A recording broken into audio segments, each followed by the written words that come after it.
Hello, viewers, and welcome to round 2, or should I say episode 2, of our Yeah, I've Played discussion on the game Alan Wake.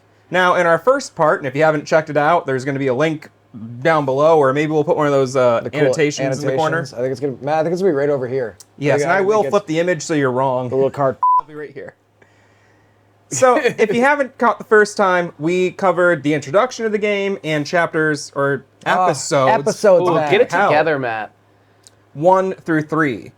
And at the last part of the last episode, Alan had just fallen into a body of water after finally meeting the kidnapper, and he was going to get his wife back, but it didn't turn out that way. The Dark Presence sucked up the kidnapper in a sort of wicked Tornado vortex of death. Yeah. Alan fired up a flare, dove into the abyss. Much like he did at the beginning of the game. And when he wakes, he finds himself in a new location. Yes. Bum, bum. So let's get into episode 4, The Truth. Alan wakes up and finds himself inside of Cauldron Lake Lodge, which is the facility run by Dr. Emil Hartman. Hartman explains that Alice died that night back at the cabin, and that the combined physical and emotional trauma of the event has led Alan to have a series of delusional episodes and severe memory loss, which explains away all of the events that have taken place in the game so far. Alan doesn't quite believe Hartman, and eventually finds out that Hartman had been working with the Dark Presence all along, and he even coaxed Alice into bringing Alan to Bright Falls in the first place. 2 patients at the lodge, Odin and Tor Anderson, tell Alan to head to a farm that they own, saying that there is a message there for him. A power outage at the lodge allows Alan a chance to escape with Barry Wheeler, who is being held captive at the lodge by Dr. Hartman. Barry and Alan head to the farm, find the message, and learn that they need to locate the Lady of the Light, who they believe to be a local woman named Cynthia Weaver. The two decide to relax for the rest of the evening and continue their quest in the morning. Alan then has a vivid dream detailing the events between Alice falling into the lake and Alan waking up inside of the wrecked vehicle. The Dark Presence, taking the form of a woman named Barbara Jagger, led Alan out of the lake after he dove in after Alice and put him in a sort of hypnotized state, forcing him to write. After a week of this, Alan eventually snapped out of it, attempted to escape, and wound up crashing his vehicle. Finally beginning to understand what he's really up against, Alan wakes from his dream, only to find that Agent Nightingale has caught up with him. Nightingale then arrests Alan and Barry. I think that episode was pretty self-explanatory. We can probably just go on to number 5. Oh, okay. Fuck, this is a huge chapter. The first thing in my In notes... the story of Alan Wake in this episode, yeah? Yes, this episode is Yes, huge. this episode. It says long-ass chapter, but it is an episode. It is an episode. Man, my notes, I think, Jordan, you said this as well, huge for this. It's the longest section of any episode. Even like reviewing it real quickly before we started filming right now, I was like, man, I'm getting lost in my condensed version. Even your condensed version seems like it was a couple paragraphs. Yeah, a lot happens here, so it is kind of like the climax of the story in a lot of ways. It really is, yeah. It's kind of everything's coming to a head, Yeah. to a degree, You are- finally. And you almost finally feel like you kind of know, to a degree, what's going on by the end of it. Yeah, You know. that's when you feel like you've been given most of the pieces and now you just have to put them together. Yeah. As far as like finishing everything out. The hero is going to resolve his conflict, but just to start, I really liked waking up in the lodge and how it was like similar to the apartment flashback scenes. Yeah. In that, like, there's something really charming about a game where it like breaks you out of the action and breaks you out of like the regular gameplay loop and just puts you in a totally unfamiliar scenario. Yeah. And it's like, it's such a rich environment. Like every patient has like something to say, and there's just unique interactions with all the patients. And sometimes they're foreshadowing things. Sometimes they're giving you hints. Sometimes they're alluding to things in your past. And it's like, it's just a lot to chew on for a section that like you could, feasibly you could just like skip through it. But if you go through and explore the lodge, There's a lot to find in there because, like you said, if you wanted to, it seems as though you could ignore everyone in there. You don't need to talk to any of them, but it's really interesting talking to all of them, and it's also, I feel like it could have been a throwaway where you can go into just about any room you stumble upon. And like you said, it's not Easter eggs, but it's attention to detail. Yeah. And there's value in each room. You'll find something, or you'll learn something, or you'll appreciate something. And the thing that I learned that I thought was the most interesting by walking around and talking to everybody in the lodge was that it seems as though the darkness possessing people, it's something that's been happening for quite a while. Yeah. And it seems like it generally goes after artistic types. Because everybody in the lodge who is some sort of an artist, as you continue to talk to them, as you walk through and talk to every one of the patients, I did not think of that. they all kind of, it seems as though, and that's, like you alluded to in the description of the episode, Hartman's been working with the darkness all along, you soon learn. And clearly he's just been taking, these patients in by using, the darkness to manipulate them. And it seems like he is using them to somehow, like, as like a medium for the darkness. Somehow, like the darkness is trying to break into our world. yeah. Is kind of like what we're learning through, through this chapter. And it does seem like he's trying to be some sort of like mediator for that, and then like the patients are somehow like a channel for it. Because like, yeah, everyone you talk to seems like they've been touched by it in some way. Yes.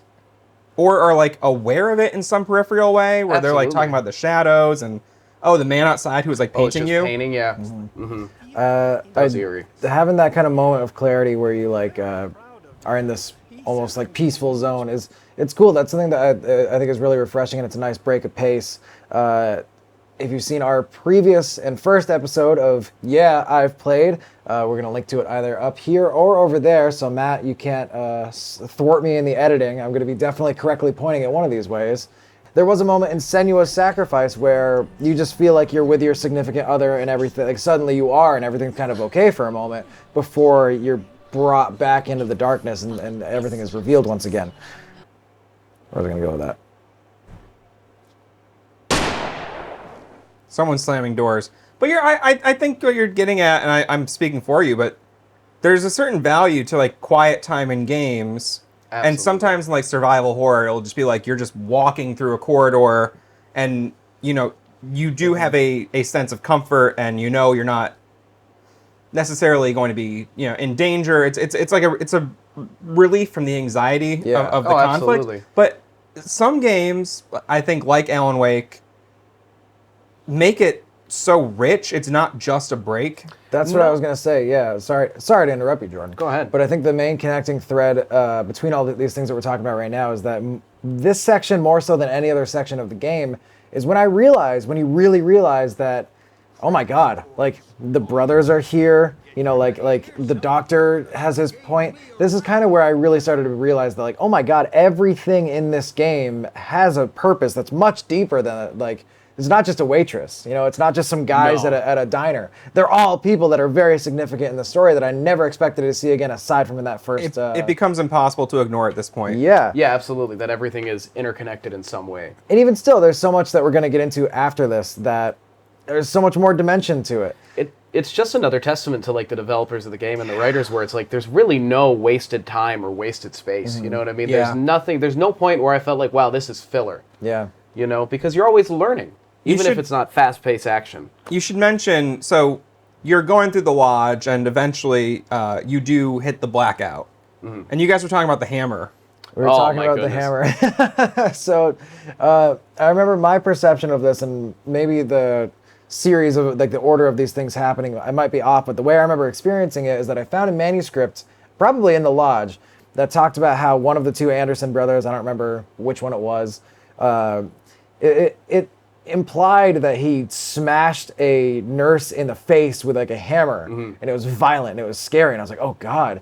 But then later on, I actually meet the Anderson brothers, and they're in this kind of like communal, like recreational space in the Yeah. lodge, and they're playing like a board game, and he has a little like rubber toy hammer that you'd give to like a kid, like a play school hammer, and I was like, oh, okay.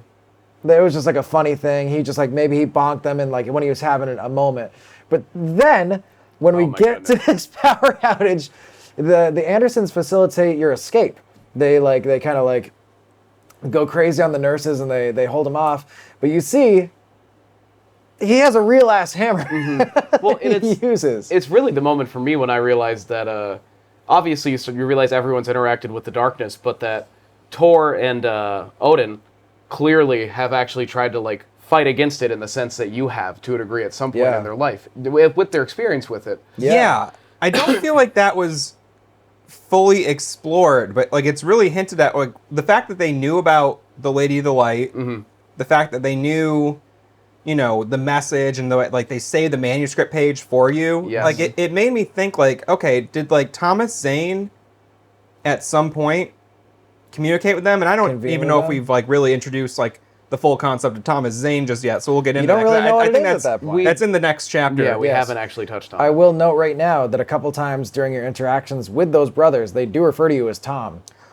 That's the other thing I forgot to mention. Yeah, that's why I was like, I okay, remember so feeling do so they stupid. think I'm Tom? Or Yeah. I think it's more of a you're both writers, Right. and I think that's just they're calling you that because, or maybe they have a deeper understanding of what's happening.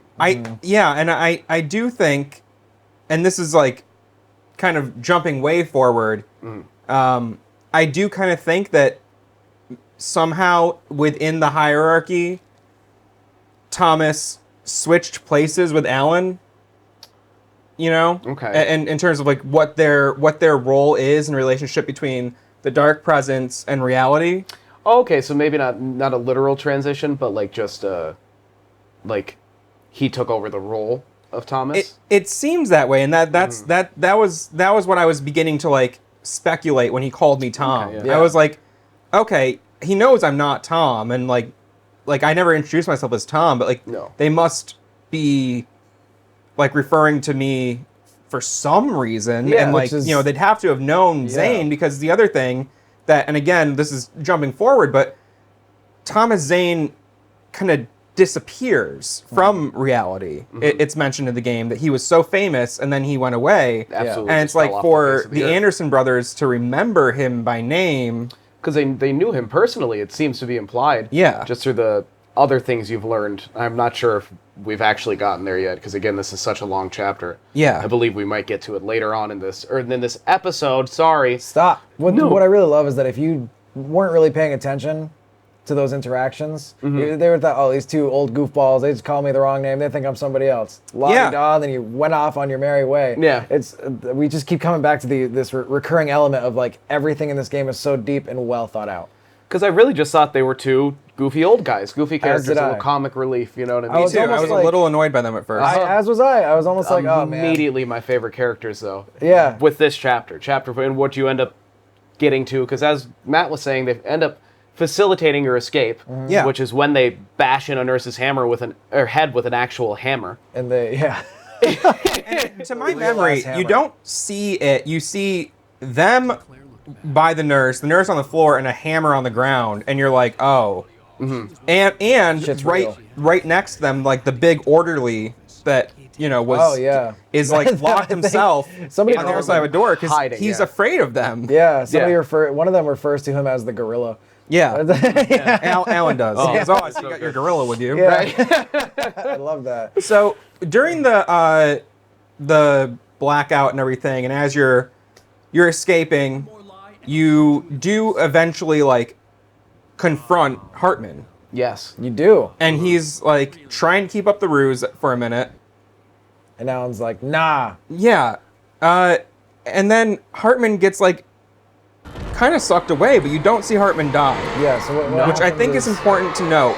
Yes. That Yeah. you don't see him die, because now I'm not saying he comes back in this game, but I think it's important that you don't see him die. Precisely. It's Yeah. one of those, I took a note on that instantly. I was like, when I did not see him die with my eyeballs, because what happens is, Alan pulls a gun on him, and that's when he drops the ruse.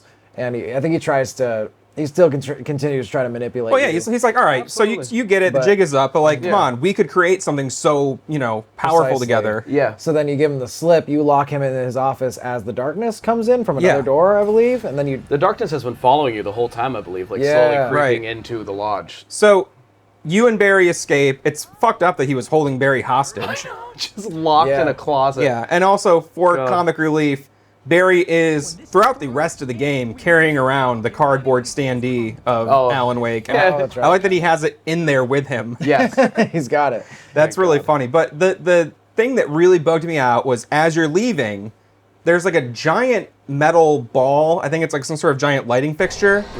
And it's Oh, it's yeah. where you're in the hallway. There's like a long corridor, and you need to kind of like attract the ball toward you, hide, duck out, run back out into the big room, and then allow the ball to, it's kind of magnetized toward you. Yeah. So you need to like dodge it real quick so it can blast open the doors so you Yes. can escape. Personally, I had, even when I played this game my second time through with the trainer, with infinite health, I still had a fucking hard time with this part. Did you guys have trouble with this? Because it stuck out to me as like really difficult. It took me like, I was like, huh? Oh, and then I just kind of. Yeah, I don't really. I have a kind of a memory of that, but I I don't remember remember it. it giving me any At much first- trouble. It kept really. smashing me. I couldn't like duck out of the way fast enough At first, to I let it thought- open the door. I thought you just give it you just like go into that side room, let it blast through you, and then you keep going on forward. But then I was like, what the hell? Because I was a dead end, and I came back, and then I realized like I couldn't open the door. And I Right. was like, oh, they want me to smash it open. Yeah, Which I, is a cool understood scene, the but mechanic, it was not but working. I for could you. not I couldn't move fast enough. They just kept killing me. That's funny. So maybe I just suck at dodging. A lot of the I The think they're dodging called, is a little difficult sometimes. I think the dodging, it prevents you from abusing it, but sometimes that complicates it. We haven't really talked about it. The possessed objects in the game, Oof. Yeah. I really struggled with those just in Oof. general. In general, I had a hard time. Okay, It yeah, seems like because no matter what, I could. So you can't damage them. You just have to use your flashlight on them to decrease their darkness level. But it seems like no matter And they what I poof did, away. yeah. So you don't have to shoot them. You just have to use the flashlight. Mm-hmm. I could like never destroy them or dodge them before they get at least one hit. Yeah, on I me, it couldn't. felt like. That's probably what inevitably killed me the most out of anything in the game was the possessed objects flying at me, and I felt like I Jesus. felt like even when it didn't kill me, it was impossible for me to not at least take a couple hits. Yep. Every time there was at least two of them, Yeah. I'd get smashed a couple times. Oh my goodness, there were a few. If I remember right, I think it's in the lodge where all the furniture's floating up around you. That part was. Yeah. I Yep. don't believe I died during that part, but I There's definitely a- was like black and white. And that's barely also any like health. I was struggling with that, and then I like struggled with the giant ball right after, and I was just like, did the game just get really fucking hard? Is there just a huge difficulty spike? Yeah. Thankfully, no. There's Mm-hmm. just like a couple. I think basically that was in lieu of a boss battle. Yeah. Yeah, In a it'll lot of kind of ways. like Well, don't break worry, you. Matt. There is a tremendous difficulty spike once you get to the DLCs. Yes. Oh, absolutely. We'll cover that later. Yeah. Jesus Christ, those Oh my god. insanely difficult. But there's one part that I believe it is in this chapter, if not, fuck me, where you're going under a railroad track, kind of like a suspended railroad bridge, and so you're underneath it, and a train passes by, and you're just on a path going through. Yeah, you're just walking underneath, literally. in the... But it's that point where all sorts of like the rebar and like the barrels and just like sheet metal Yeah. is flying. That was the one. And speaking of the objects that like really fucked me up the most, because you need to go through a certain path because the ground is disappearing. Yep. I died like 4 or 5 times, and eventually I just memorized like which things to take out first, so I could at least get through without absolutely. dying. But I did not understand how to get through without taking hits, and I think that's okay. Where there in some games where like you might have to risk a little bit of damage. Yeah. And you do auto heal. There's no like medkit system or anything. You don't have to heal yourself. You know. When you do heal yourself, you don't auto heal. When you get to the in light. lights, but you will regenerate you're- a certain amount of yeah. health. Oh, really? No, Just he's walking right. around. If Yeah. you're at critical damage, That's right. you'll- That is yeah, true. you don't You'll fully go up heal, but to, you'll like- return So, to like you can take make a it so you couple can hits. hit. Yeah. It's just like so it never felt awful when I got through something where I was like low health, because Yeah. you're never that far from a checkpoint where Oh, you're gonna no, get never, no. But it did feel really shitty to like just be like, oh, I'm getting fucked on this. And Yeah. I don't think that there's anything that I can do in terms of my own skill to make this any better. Yeah. I struggled through just about every bridge scene or scene similar to that where the floor is either coming up or falling out or tilted, you know what I mean? But still vibrating and the darkness is on it and there's things coming at you. I don't know if I was just overwhelmed. My god, I'm sorry. I just remembered the scene you guys are talking about. I Yeah. died 1,000 times Yeah, there. Okay, there's yeah. several like, and there's a bunch more like that throughout the game. There's at least 4 or 5 sequences like that that I can remember right now. I did not like them. I mean, Yeah. they were. It was cool It was an interesting concept, and I was like, maybe I can get better at this. But it felt a little like the Battletoads racing scenes, Yeah. where you're Yeah. just like, is this futile? Yeah. You know, is this just inevitably futile? There's a possessed item focused boss in one of the DLCs as well that I had such a fucking hard time with. Yes, I do want to discuss that when we get there. Yes. The other thing on this like same kind of topic, there were several points where I was being swarmed so hard by enemies that like I felt like I was gonna die, but then like you're like 6 to 10 steps. You're just paces away from the light and the Yeah. checkpoint. Yeah. And And just safety. So bust ass I to did it. really like that where it was like, Absolutely. oh no, overwhelming odds, but there's an out. Which is Yeah. like it never felt like, oh, overwhelming odds with the objects, but there's an out. It was like, oh, I just need to like get trashed until it felt like I was like going through a car wash. Just like Yeah, just like your ass just beat. being assaulted by every side. Right, you're just on rails, and there's nothing you can do about Yeah. it. There are a few sequences. I don't remember if we've already said this on in the previous episode. There's a couple sequences where stuff does not stop, and you are supposed to get to the Yeah. next light. I Yeah, like 'cause that. that I is thought cool. that was really cool because it like But it just like it makes sense in games that like, hey, sometimes the answer isn't to fight. Sometimes you gotta do like You just have to run. you're just a fucking guy. But there you is- do have to just escape. there's two different things that happen to me sometimes. Sometimes I drank my gaming juice a ton that day. My gaming balls were huge, and I was just kicking ass. And I was like, when the fuck do they stop? Because Right. I wanted Oh, to yeah. explore the area. I ran out of ammo once doing that. Yeah. The other thing that happened that was a lot more likely is that I would just be like, what the fuck? Like, I just Yeah. keep getting stomped. How do I get through this part? And then I'm like, oh, you just run through it. Yeah. And it's always just nice run when those, through it? when those happen and it's just like a faint light. Yeah. In the Yeah, distance, you- you're like, I gotta just trust the light. I have to just and keep go. heading in It's that like direction. it's a cool power dynamic, but I do feel like I got more fucked than not by the objects. Anyway, yes. what did you think of the hedge maze? I hated it. Oh, the hedge maze was pretty cool. It wasn't terrible. I wanted a little more. I was hoping to be a little more. A little more challenging, and there's a little Yeah. more, yeah. Yeah. Because it was nice in the sense that it was like there were a couple like, oh, you'll find the thermos, or you'll find a little bit of ammo. You know what I Yeah. mean? Yeah. If you go There- down the wrong path, but it wasn't. There was never more than like one wrong way to go. Yeah. I like it was, hedge it always mazes in like games. it would always like fork. I've always loved mazes also, and it's just like Yeah. I did kind of wish it was more like. I was hoping it was gonna be like Yeah, maybe at like crazy. the entrance there's a little map so you can try to remember it. Yeah, and it's more that's- intense. That's what Yeah. I was hoping for when I Yeah. looked around. I remember when I walked up to the entrance, I looked around to see if there was a little map, and then I was but this disappointed actually by the simplicity. it was a little interesting because I think they like Metroid you where you don't have any gear really for that part, right?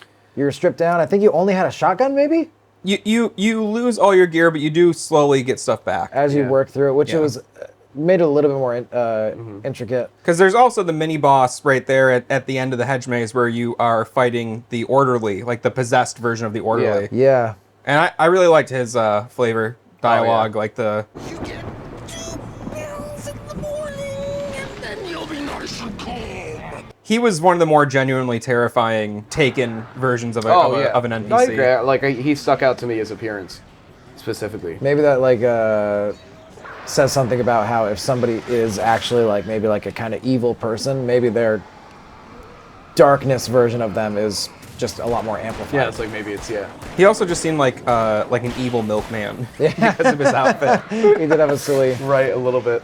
white outfit on. Works at a Shake Shack. Also, I mean, like, they wanted to do a Shining reference, and I'm not gonna stop them. So Well, there's a lot of There's a lot of homage. Shining references. A lot Yeah. of homage to Stephen King. Period. Yeah. Stephen King references throughout the whole game. he wrote that book. and some direct. What? I know he did the movie, but he did the book too. Like after the movie came out, he wrote a book It's about like it a too? novelization of the movie.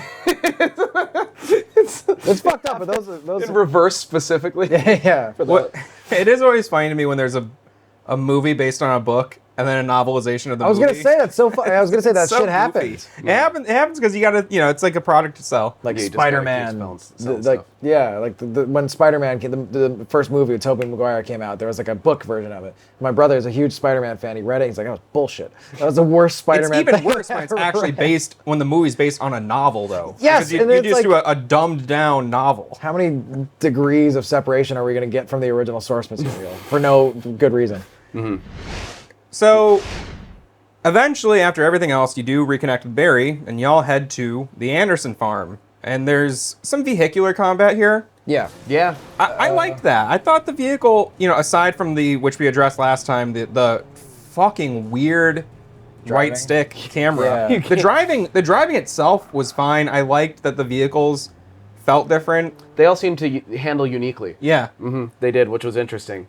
The only downside to the vehicular combat that would have made it a lot better for me is had I remembered that you could boost the headlights like you do with your flashlight. Yeah. You blew And it. I didn't do that at any point. So it was a lot of just driving around, backing, throwing it in I reverse. was gonna say I probably would like triple the length of some of those interactions. Yeah. Yes, That's funny. absolutely. It is very fun because if you do know that, it's pretty fun to just like slam on the gas, hit those lights so that it like, turns enemies to be vulnerable, and then just blasting through them. It almost feels like, It's like a demolition derby thing. yeah, but And it's also like this kind of like moment where you're like, yeah, fuck you, like, I have the power now. I felt extra stupid too once I realized it because the whole time I was aware of the car battery yeah. on your HUD. Yeah. And I just thought, how do you drain that? Why doesn't it go down? No matter what I do, I'm have to not drive using my around a car. lot? Yeah. I was like, do I just need to drive way more really fast? You know, It's like what a I mean? realistic car battery. Yeah, like I was like, is It's it just because insane. I don't have my George Foreman plugged into the outlet? You know what I mean? Like, Jofo. what is it?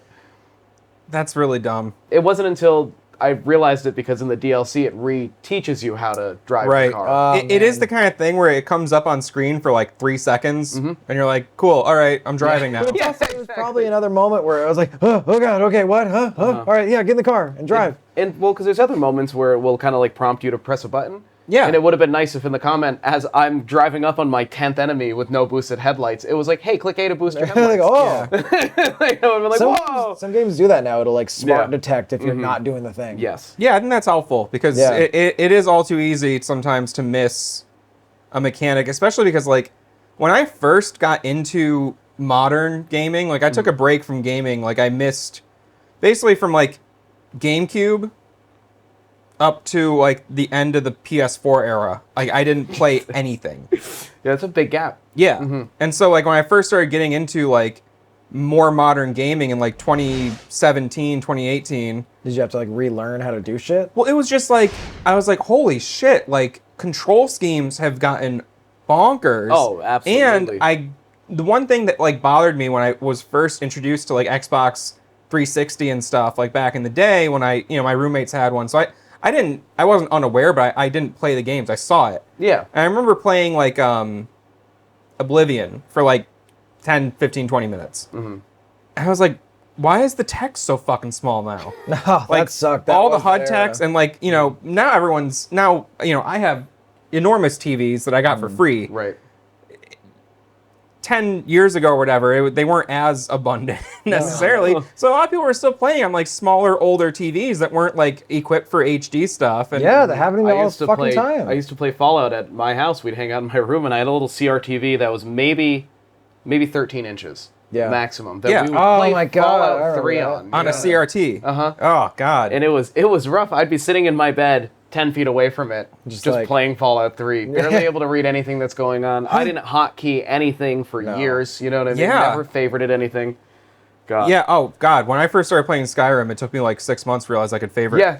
items. He was always really? like, why don't you have things favorited? And I was like, what are you talking about? I And didn't the know what it The meant. The concept was missed on me. I thought it was. guess- I saw it, but I was like, "Oh, I can say it's my favorite." I thought I just like put a star on it in the menu, so I could be like, oh, "Okay, yeah." This is Matt's favorite gear. It should be like quick select or something. Yeah. It should talk Yeah. about what the function is, not I think like. I came know. up with like kind of quote unquote modern PC gaming, so that was always like an intrinsically understood. You were thing always for a me. little ahead in our friend group in the sense that you were playing on PC, you were playing Yeah. the generally games that were a lot more in depth Yeah. than what we were playing for the most part. I did have a much bigger brain. than Big everyone. brain. Look, big brain on Brad. Really big brain. I am an advanced PC gamer. I have been for a long time. That's why my social standing is higher than your guys. But what I wanted to say, the worst offender of that, I know we're on a tangent, Dead Rising on Xbox 360, that text to this day is still ridiculously too small. It's impossible to Like impossibly to read, especially like I got fucking glasses. I can't see worth shit. So yeah, low resolution, extremely small text from 10 feet away.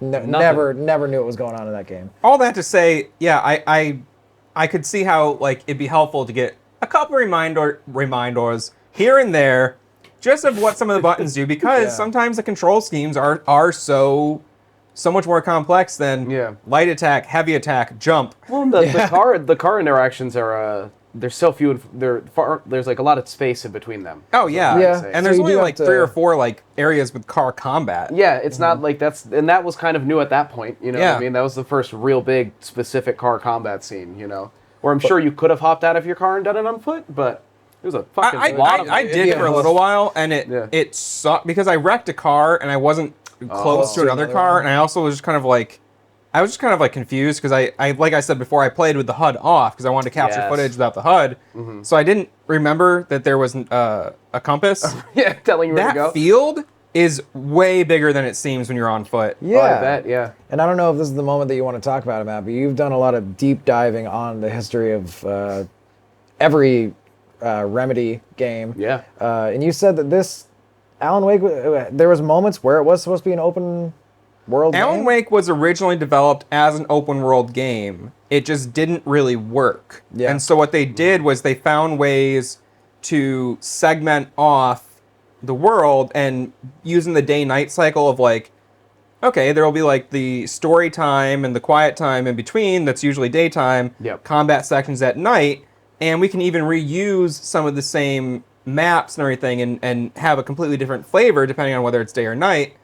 And the fact that like some of those areas are so fucking open, and the way like that the world, if you think about like an actual like map of Bright Falls, it's laid out in a very functional way that makes a lot of sense. You can even like see from the cabin at the beginning of the game, you can see the Cauldron Lake Lodge, Oh, like that's right right. there. That like, was one of the giveaways for me when you mentioned that they had originally intended for it to be open world. Like looking back on it, I was like, that's something people try to do in open world games. Is they're like, there should be 3 landmarks you can see at any point to tell you, oh, I Where can you're travel at. to that. You know what I mean? Like, Yeah. totally. Bethesda tries to nail that with the Elder Scrolls and with Fallout. You know what I mean? And I noticed that looking back on it, and I was like, yeah, you do. Like, you can see the radio tower. Yeah. A lot of the time, or the radio station, or you're like, okay, there's there's the lodge over there up on the hill. Yeah. Or there's the lookout up on the. I did mountain always peak. notice that. I thought that was interesting, and they were all places you'd been, like you said. So you're like, oh, it was interesting. And so like there's a couple areas where, especially when you're in a vehicle, that seem really expansive. Mm-hmm.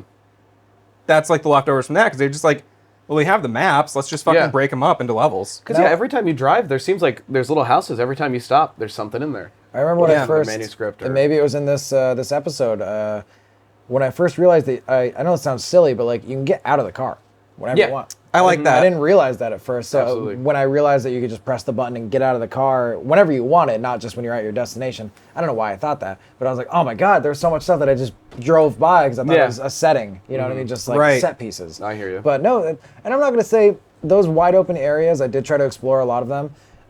Definitely usually little hidden stuff going on. Yeah, for but the it's most part. not as rich as like in Oblivion. You're not going to find stuff like little nuggets, No, like no, a of trail course mix, not, you know. yeah. But if you explore it, there's stuff there for you. So Yeah. Yeah, and every once in a while there is some sort of environmental storytelling thing or some sort of detail that you're like, that's cool they put that in Yeah. there. Yeah. They didn't need to stick this here. none of it's just nothing. Yeah. Yeah. So at this point, we're in the farm. We're at the Anderson residence. Yes. And we learn a lot about them very quickly. Quite a bit. Quite a bit indeed. I think as you're first riding in, you're making your way. First off, you realize how enormous the facility is. It's not just a farm. It's like a massive, expansive land, It's a compound. a compound. is a good way to put it. And I believe the first thing you run into is the stage. Is that correct? With the bleachers.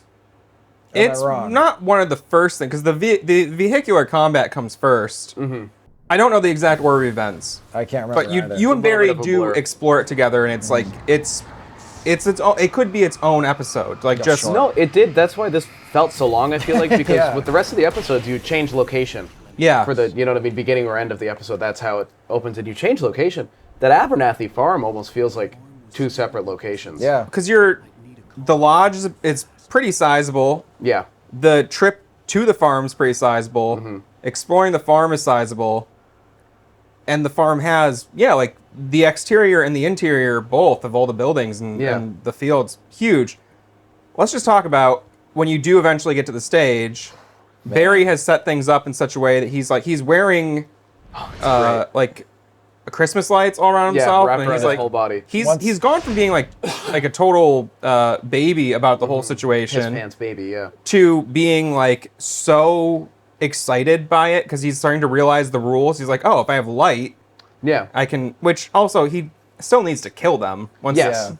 Which he doesn't seem to like ever totally fully address. It's not Yeah. like the light keeps them away from him. He thinks so he's like, oh, it's like garlic and vampires, but like. Yeah, that I think that's the exact phrase And he maybe, uses. and that is what happens with other people, I guess, because like it seems like the light does keep them away. I don't know if they're It's like a if the deterrent. Taken are like pursuing Alan Wake more aggressively. Yeah. Like well, the thing is, even in when particular, even as Alan Wake, just when they're attacking you, as long as you focus the light on them, it will slow them down a lot. You know what I Yeah. mean? If you just have the light on them, like passively, Yeah. it doesn't really do anything. but it doesn't seem like they're like going out of their way to like murder everyone else. Yeah. No, they're mostly going after you, and I think that's because you are the target. Of Yeah. the And it's darkness. proven in the game that like the larger light objects that you use, like light producing objects, like the more efficient it is at like shedding their darkness power. So the thought of like LED, like they must be battery powered as well. Like super Oh, yeah, that made no weak sense. How would it be- Christmas yeah. lights, Yeah. like you got the right idea, buddy, but that would not help you at all. He's a goof. I also really like the whole time you're like going through this farm with him. He's still carrying the standee, which is Oh, Yeah, he was. it's like, I know I mentioned that it's funny, but it's funny that he like from scene to scene, like when the camera goes back to him, you like look at him, he's still got it. He's next just to him. it's just set down on the ground next to Yeah. him. So good. So you get to the stage. They basically had like a whole outdoor concert, like Venue. yeah. Yeah. And there's a song that plays, "Children of the Elder Gods," Oh yes, and that is a song by them. by the old gods of Asgard, Yeah. which is Thor and Odin. Odin's band. Not to be confused with the Wolves of Asgard. Oh. No, local metal cover band. Yes. So you learn that they're like super giant rock stars, or like, at least they used to be. So they would host shows at their compound. They made their own booze in the compound. Made their own Yeah. booze. They're doing all their own shit. But there's like a giant horde battle. There is, Oh, absolutely. yeah. It's a wave after wave. Barry, this is kind of hokey, but it was so fun that I didn't give a shit. Yeah. Barry has apparently set up, like he's become a master of the lighting and staging controls. Yeah. He understands how to use. He has a the, degree in pyrotechnics. You know. So He stumbles through. He even Yeah. he's like, shit, no, I gotta get working. I'm sorry. Yeah. But when you get to it, the music starts playing, and I guess does that attract the fallen or whatever, the possessed, the taken? I mean, you basically said, hey, I'm here, you know? Yeah. For all intents and purposes, they're coming at you. You're on the stage, and you're geared up. There's tons of weapons. There's tons of So much pyrotechnics stuff, on yeah. stage. There's like flares and And fireworks. And you can run around. Yeah, you can run around, and there's the pinwheels that you can set off as Oh, well. yeah, The those are cool. They're kind of like firework they're kind of like pinwheels. stationary turrets. Yeah. And it's just like, a horde mode style. Like you got to fight them and hold your ground, and it was pretty fucking cool. They give you like as much heavy ammo as possible. Oh yeah, I didn't feel like I was gonna run out of ammo or that it was gonna be difficult. I just But thought this is I gonna think be that's fun. also the first time you find the floodlight. Oh, the heavy duty lantern? Yeah. Yeah. This is when you get the heavy duty lantern. And that And, was badass. That's one of my favorite things. Like, yeah. Well, I'll play some of the music under us here, but it's like a pretty ripping, like Sabbath style, like Oh, yeah, it's like heavy, yeah. 70s heavy metal song. Yeah. It's a great set piece. Like the whole thing, it's like it's because that feeling of like fuck yeah, I got the power now. You were talking about from the car. Yeah. Yeah.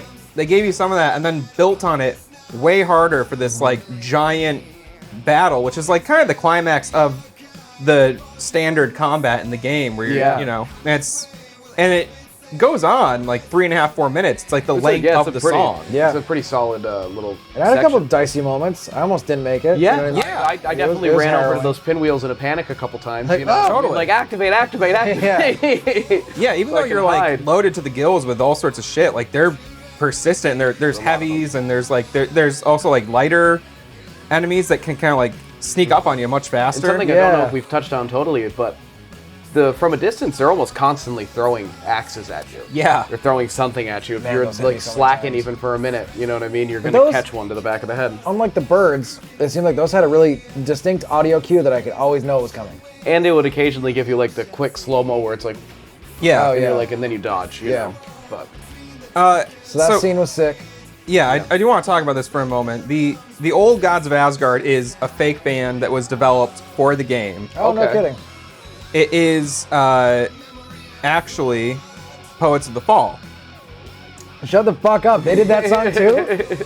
Poets of the Fall is old Gods of Asgard. Yeah. Oh my God. They like so old like Poets of the Fall is another. I think they're another Finnish.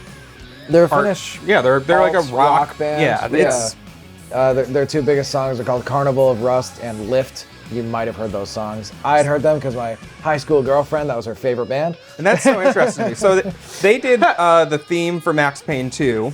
okay. Like the end credits theme, which is like kind of like a big, not the same kind of like big set piece song, but like it's a pretty significant part of the game. Yeah.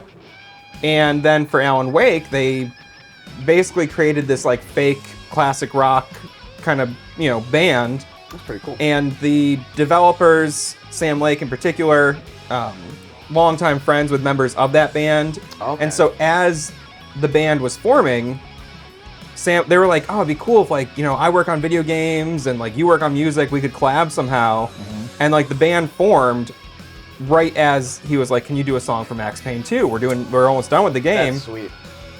And that like started their connection. Actually, to go back even further, the connection started in Max Payne 1, where members of the band, all the models in Max Payne 1 and a lot of them in 2 are just photographs that Okay. they digitize as textures. Yep. A lot of the fakes, 2 of the face textures in the game are the guys who wound up becoming the members of that band. Oh, okay, that's So like funny. the Poets of the Fall and Remedy have like this really long-standing connection going back all the way to the first Max Payne game.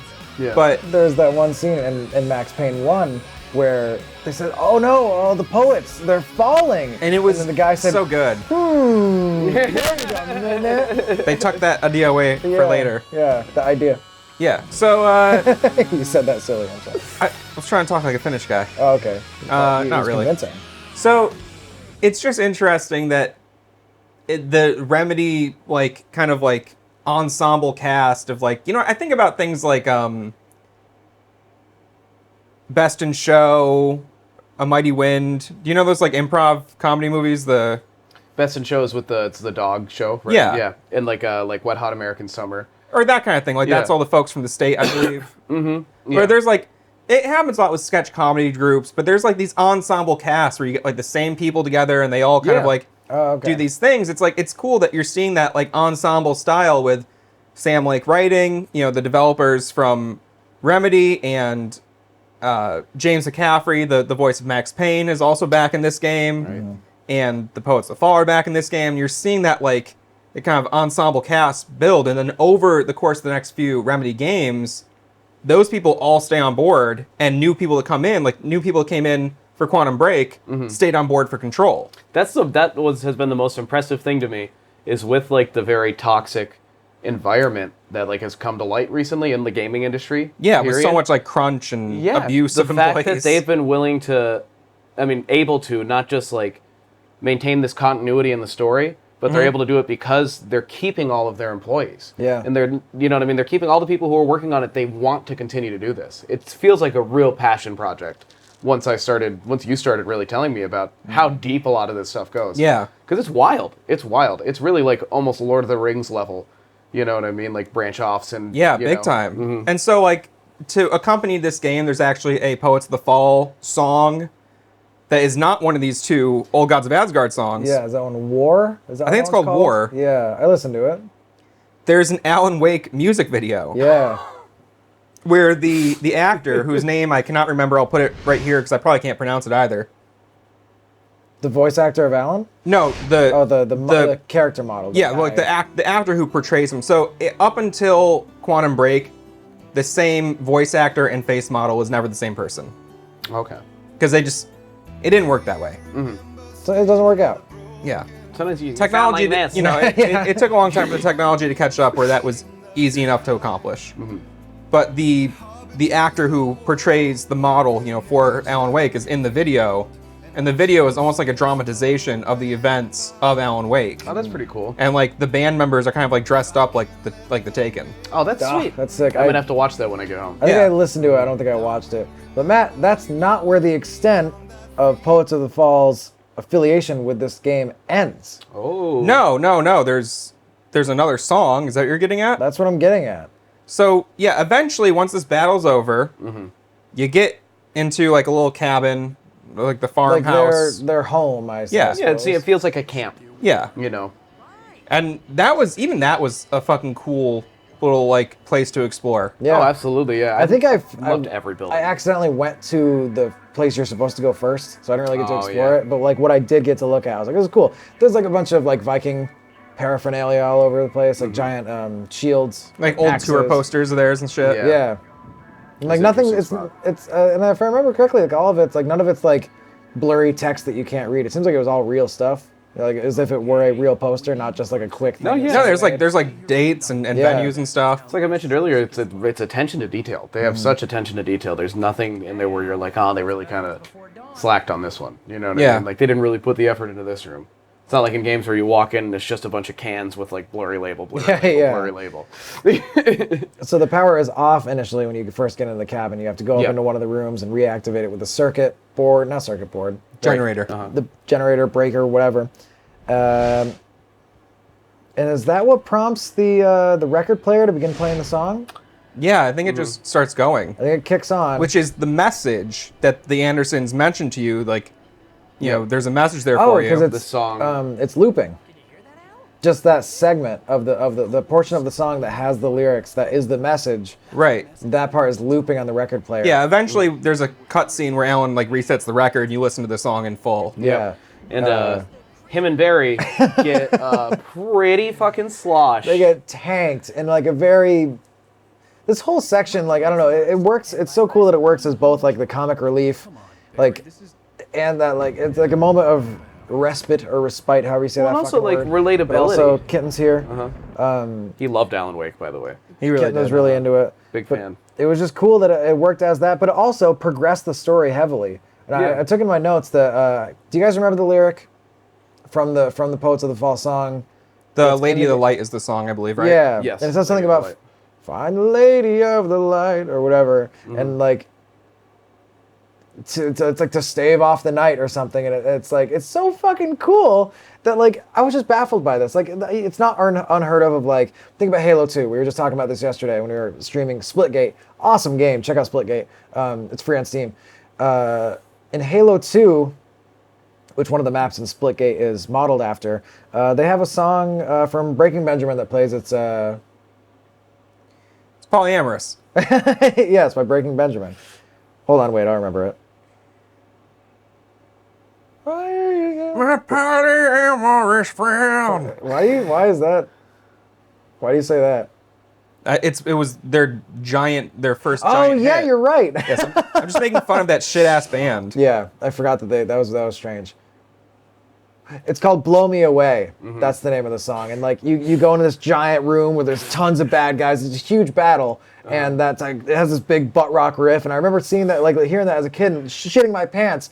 But it has no significance to the story. It was just a cool song from a band that was kind of relevant at the time, being played at a cool moment. This It's song, licensed music. yeah, and it was cool. But like And this Alan Wake song- also uses licensed music a lot. They do. But this song was baked into the story of the game. You can't do that unless all of your planning is firing off on all fucking cylinders. Because the band has to understand the story enough to be able to write a song well enough about it. They have to write a song that doesn't suck ass. They have to get it in time for the development cycle. There's just so much shit involved in that. And the fact that they wrote it like, they didn't just be like, can we get a Poets of the Fall song? They're like, can we get an Old Gods of Asgard song Yeah, for like it? I did not power know ballad that. almost. It's sick that they like, that they're like the band as an entity are actors in this Yeah. game, Yeah, like 'cause playing these characters so well. It's almost like an old like Metallica. It's almost an old it reminded me of Unforgiven a little bit or something. Yeah. Like that slower kind of. It's like it's like that like folk inspired like metal balladry, and Yeah.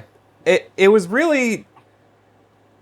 It was really fucking cool. Yeah. That The is- whole thing, yeah. it's like, It and to blew- get both songs in that same chapter, so you Yeah. like really like, you're on their property and you're hearing their music, it like makes the characters really come to life that much more. yeah, Even though, like, you don't see them again. No, and But you don't really they have interact such an with them impact. that much. No. You really have 2 full, actual face-to-face interactions with them.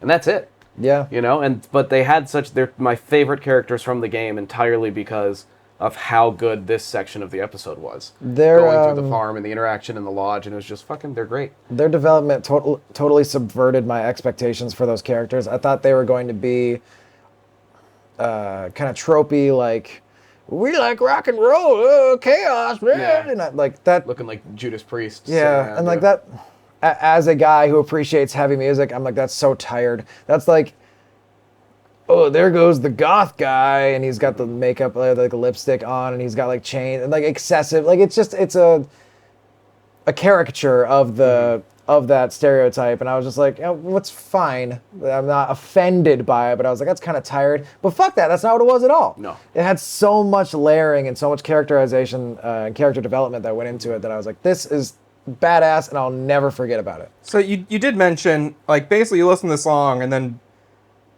Alan's like, that's Cynthia Weaver. That's the light lady. That's the Yeah. fucking crazy light lady. We gotta go find her. And Barry's like, yeah, but Why don't we get wasted? yeah. in the like, morning. you Yeah, know, and it's funny that tomorrow. Alan's just like, well, He does have a moment. yeah, I am an alcoholic. Yeah. and like that, I don't like. They didn't really. He doesn't like say that verbatim. No. But it's funny that he, like, you can see such a human moment of weakness where it's like he's in a literal battle of like life and death. It's one of the most like intense things a person could possibly ever go through. It's a waking nightmare. yeah, Literally. and he's like,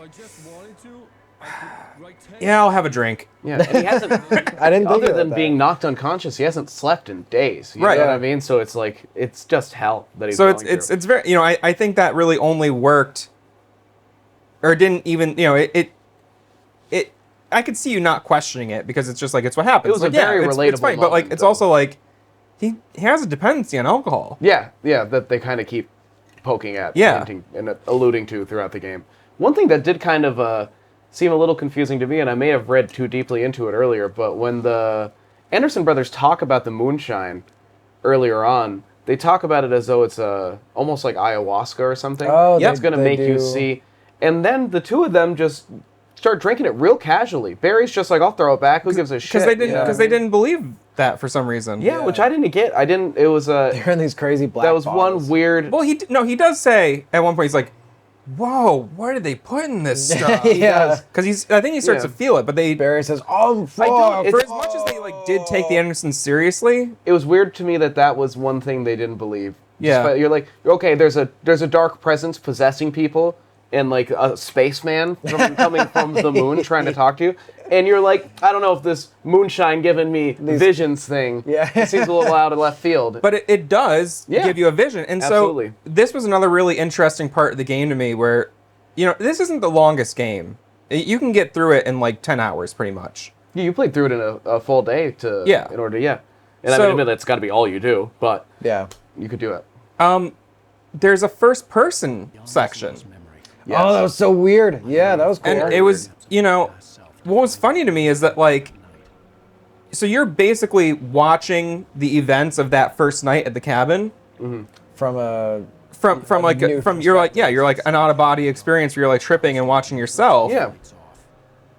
The first person camera and like the first person like navigation, I was like, oh, this kind of sucks. It like, was little not. rocky. it didn't feel good, and like it made sense 'cause I was like, I wasn't supposed to be like playing so much. I was just like this like ghostly observer. Yeah. So it Yeah. made sense, but it was like, it was very striking to me because like I know in so many games, like, do you guys play first or third person in Bethesda games like Fallout and Skyrim?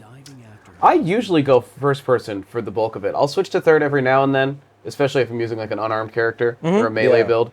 But when I'm using like casting or archery and like the Elder Scrolls or ranged weapons in Fallout, I'll go first person. I'm mostly the same, and without spending 1,000 hours talking about it, I played thousands of hours of those games, and I'm like a hybrid. I've gotten so proficient at playing it that I know what moments it would be beneficial for me to be in third person, where I can get a little bit of extra viewpoint, and what moments need to be more precise in first person. I know some people that just play third, and some people that just play first, and it's just interesting to me because, like, I know in some games, like, there's a first-person camera mod for The Evil Within. Or like GTA 5 inevitably ended Fuck that. up adding first-person mode, which Yeah. is new because Grand Theft Auto's always been a third It's always person. been, yeah. And so it's like, I know it's a thing in games where a lot of, like, modern gamers, they like the choice. And sure. I thought it was interesting to be given the choice in this game and then be like, it's inferior to me. Yeah, I mean, it also just It worked as a scene, but it did, but it was a very like I liked it in the sense that it filled in the gaps for me. Finally, Yeah. something that I was like, "What the fuck happened?" You know what I mean? What actually happened? You're like, did she actually? Because I was still questioning if Alice had even fallen into the lake. Yeah. Or if yeah, I any was of that like, was that a hallucination or like Yeah. a mirage? That's what, and it kind of made you feel that way the whole time too. Where he was like, maybe who knows what happened? You know, maybe she is dead. He was still kind of to a degree wrestling with that idea, and it was just I don't know. I just didn't like it. I liked what it did for me for the story, but I did not like that quick section of following around. It was think fucking rough. I thought it was fine. Like, Yeah. yeah, the controls were wonky. I think what they did is they just fixed the camera into one part of Alan's body, Yeah. and because it still controlled the same, but then allowed you to look around at the same time. Yeah, it wasn't great, but it was for that scene, and I think it did provide like. A It different worked, yeah. viewpoint. It was just Yeah. like I could just see someone like wanting a first-person Alan Wake mod, and I could be like, I don't think that would work. I don't No, think it would I don't work. think a first-person mod would work, especially with the dynamic of the You'd be flashlight. taking, and you'd be the- getting hit all the fucking time. Oh yeah, Totally. You need that extra perspective. The thought of a first person mode for the Evil Within, that sounds fucking horrifying. And I think this is maybe a weird spot to mention this, but we kind of touched on it. The only thing, if we're talking about things that were a little wonky for us, the only thing that I thought objectively was bad in Alan Wake is those little flashbacks that you have seeing Alice fall into the water. This is the perfect time to talk about this. Matt, Can I guess? please. Are they like unreasonably loud? It's extremely fucking loud. Yeah. Like, and I was wearing headphones for a lot of it, and it got to the point, and it happens a lot because it's an important scene, and I think every time it plays, it gives you a little, like, a couple extra, not Yeah, it's seconds. like frames even. Yeah, a frames couple more of extra animation frames there. each time, and it unveils. There's something there. I won't say what it is just yet because we're not there. But yeah, it's like it has like this really high pitch, I think, scream or just like a scary noise. Yeah, it's like a, I'll show one right here. Turn back now. It's so fucking loud. It's super high Horrible pitch. audio mix on that part. Where I think Yeah. the rest of the audio in general, Awesome. very well balanced, great atmosphere, great sound. There was Stereo nothing image. that jarred me the way Yeah. that did every time. Crazy. Especially like you know the meme of like rest in peace headphone users. Like I was wearing headphones. I think you said you were as well for a lot of the game. For the bulk, yeah. And you could never tell when that part was going to happen because No. it just happened at random. And it does seem like, every time. from this chapter onward, it happened more and more. yes. Yeah. And it was seemingly randomly triggered. I'm sure there was something I was doing that was triggering it, just as I was getting closer to the final destination. Yeah, I'm sure You know what it's on happened? rails, so it's Yeah. timed. But Jesus Christ, That that was sucked. crazy. It didn't damage my ears. I'm not trying to be a baby, but it hurt. It I've did gone hurt. deaf. No, it was Jordan- awful. Jordan can't hear anything. I'm gonna be suing Remedy was, Games. It was one of the most abrasive sounds in the game. Yeah. Oh, For it hands to down. also be that fucking loud. Effective. Like, Just cut the volume a little even, bit, like, please. it when made no the- sense to do that. There are a Yeah. handful of moments when like there's a large thing of machinery moving or something, and that's screeching. Yeah. And even that wasn't as jarring. No. Like even that, I'd be like, No. "Ooh, that's a little I grating." think But it was probably just either somebody didn't notice it or the particular mix that the audio engineer was creating or the setup that they had. They didn't perceive it as that much drastically louder. Could be anything. I even noticed times where like the audio would duck under dialogue, and then like the ambient noise of the room would like kind of rise back in and stuff. Like it, like the audio mix was like balanced well and thoughtfully throughout the rest of the game, It was which cool. is why that was so like Yeah. confusing that they botched that part so hard. botched it. That part was But rough. if I were to like say like out of on a scale of 1 to 100, how many points do I take off of that? I don't know, like a third of a point. Yeah, not a yeah, full point very- at all. overall, No. did It not happens like damage 6 the- times, but, Yeah, on this most recent playthrough, I was like, I had the audio down kind of low because I was playing very late at night, Yeah. and it was even with my speakers turned down low, it like rocked my fucking system. Yeah, like sonically, like it was such a high pitched noise that Scared the like, shit out of Kitten. Kitten every hated time. it. I hate his, like, he shit his pants every single time. But every time it happened, a And I rocket fucking turd just blasted. It out was of so his hard for me to get the pants on him. You know what I mean? For him to immediately shit him. Yeah. You know. Sucked. It's a lot of waste. And he's old. His shits are gross. So this whole dream sequence where you're seeing the Alan's lost week. How did you guys interpret this? Because like I started to understand it, but I also felt like they're giving you such few details at the same time that I think it's still very open to interpretation. What happens? Just to recap. So you're in. Is this the first person as well? You're in the cabin. Yeah, you jump in after Alice. Yes. And then Barbara Jagger pulls you out of the lake.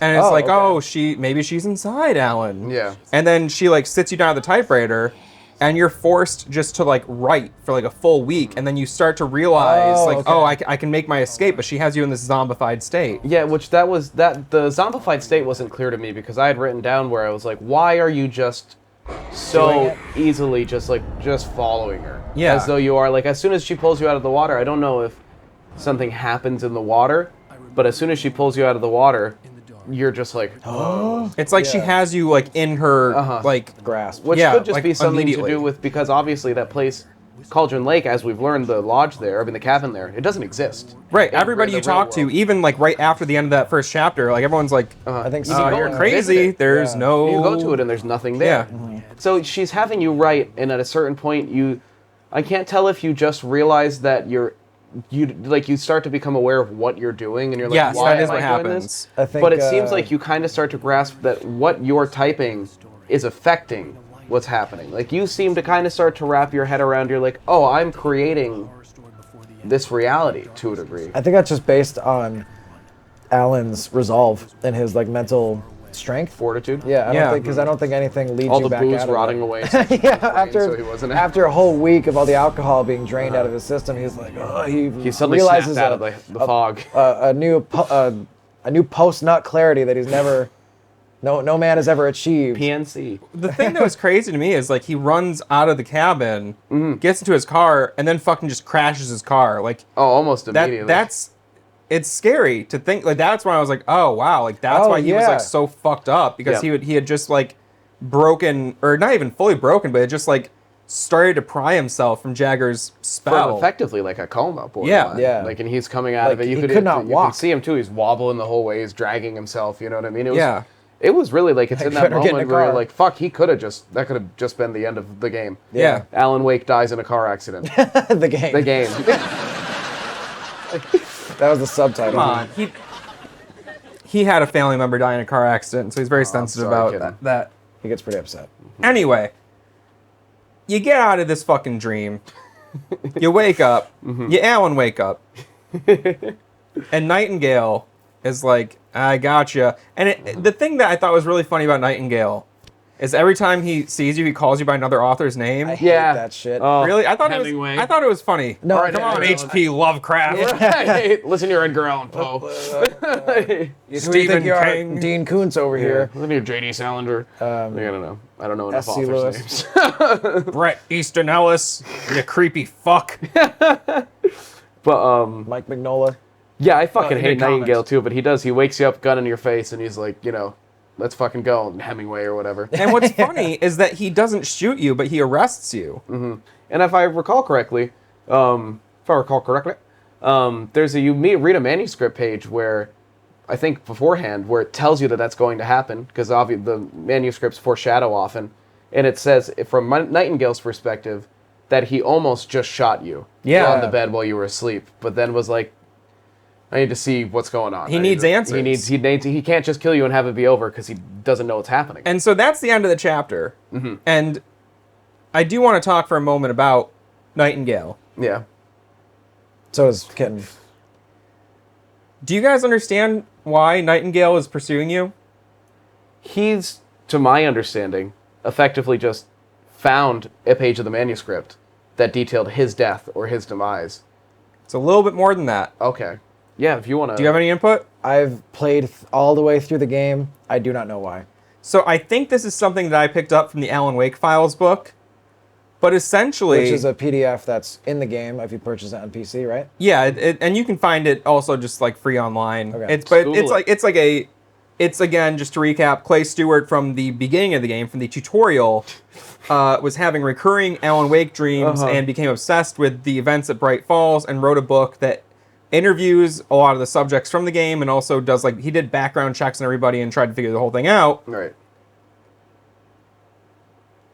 So Nightingale's partner was basically destroyed or killed by the Dark Presence. Okay. And he did find some of the manuscript pages, and his understanding is that the Dark Presence is being orchestrated by Alan Wake, which in a way is true, Yeah. because Alan Wake's power as a writer is helping manifest the Dark Presence in our reality. Yep.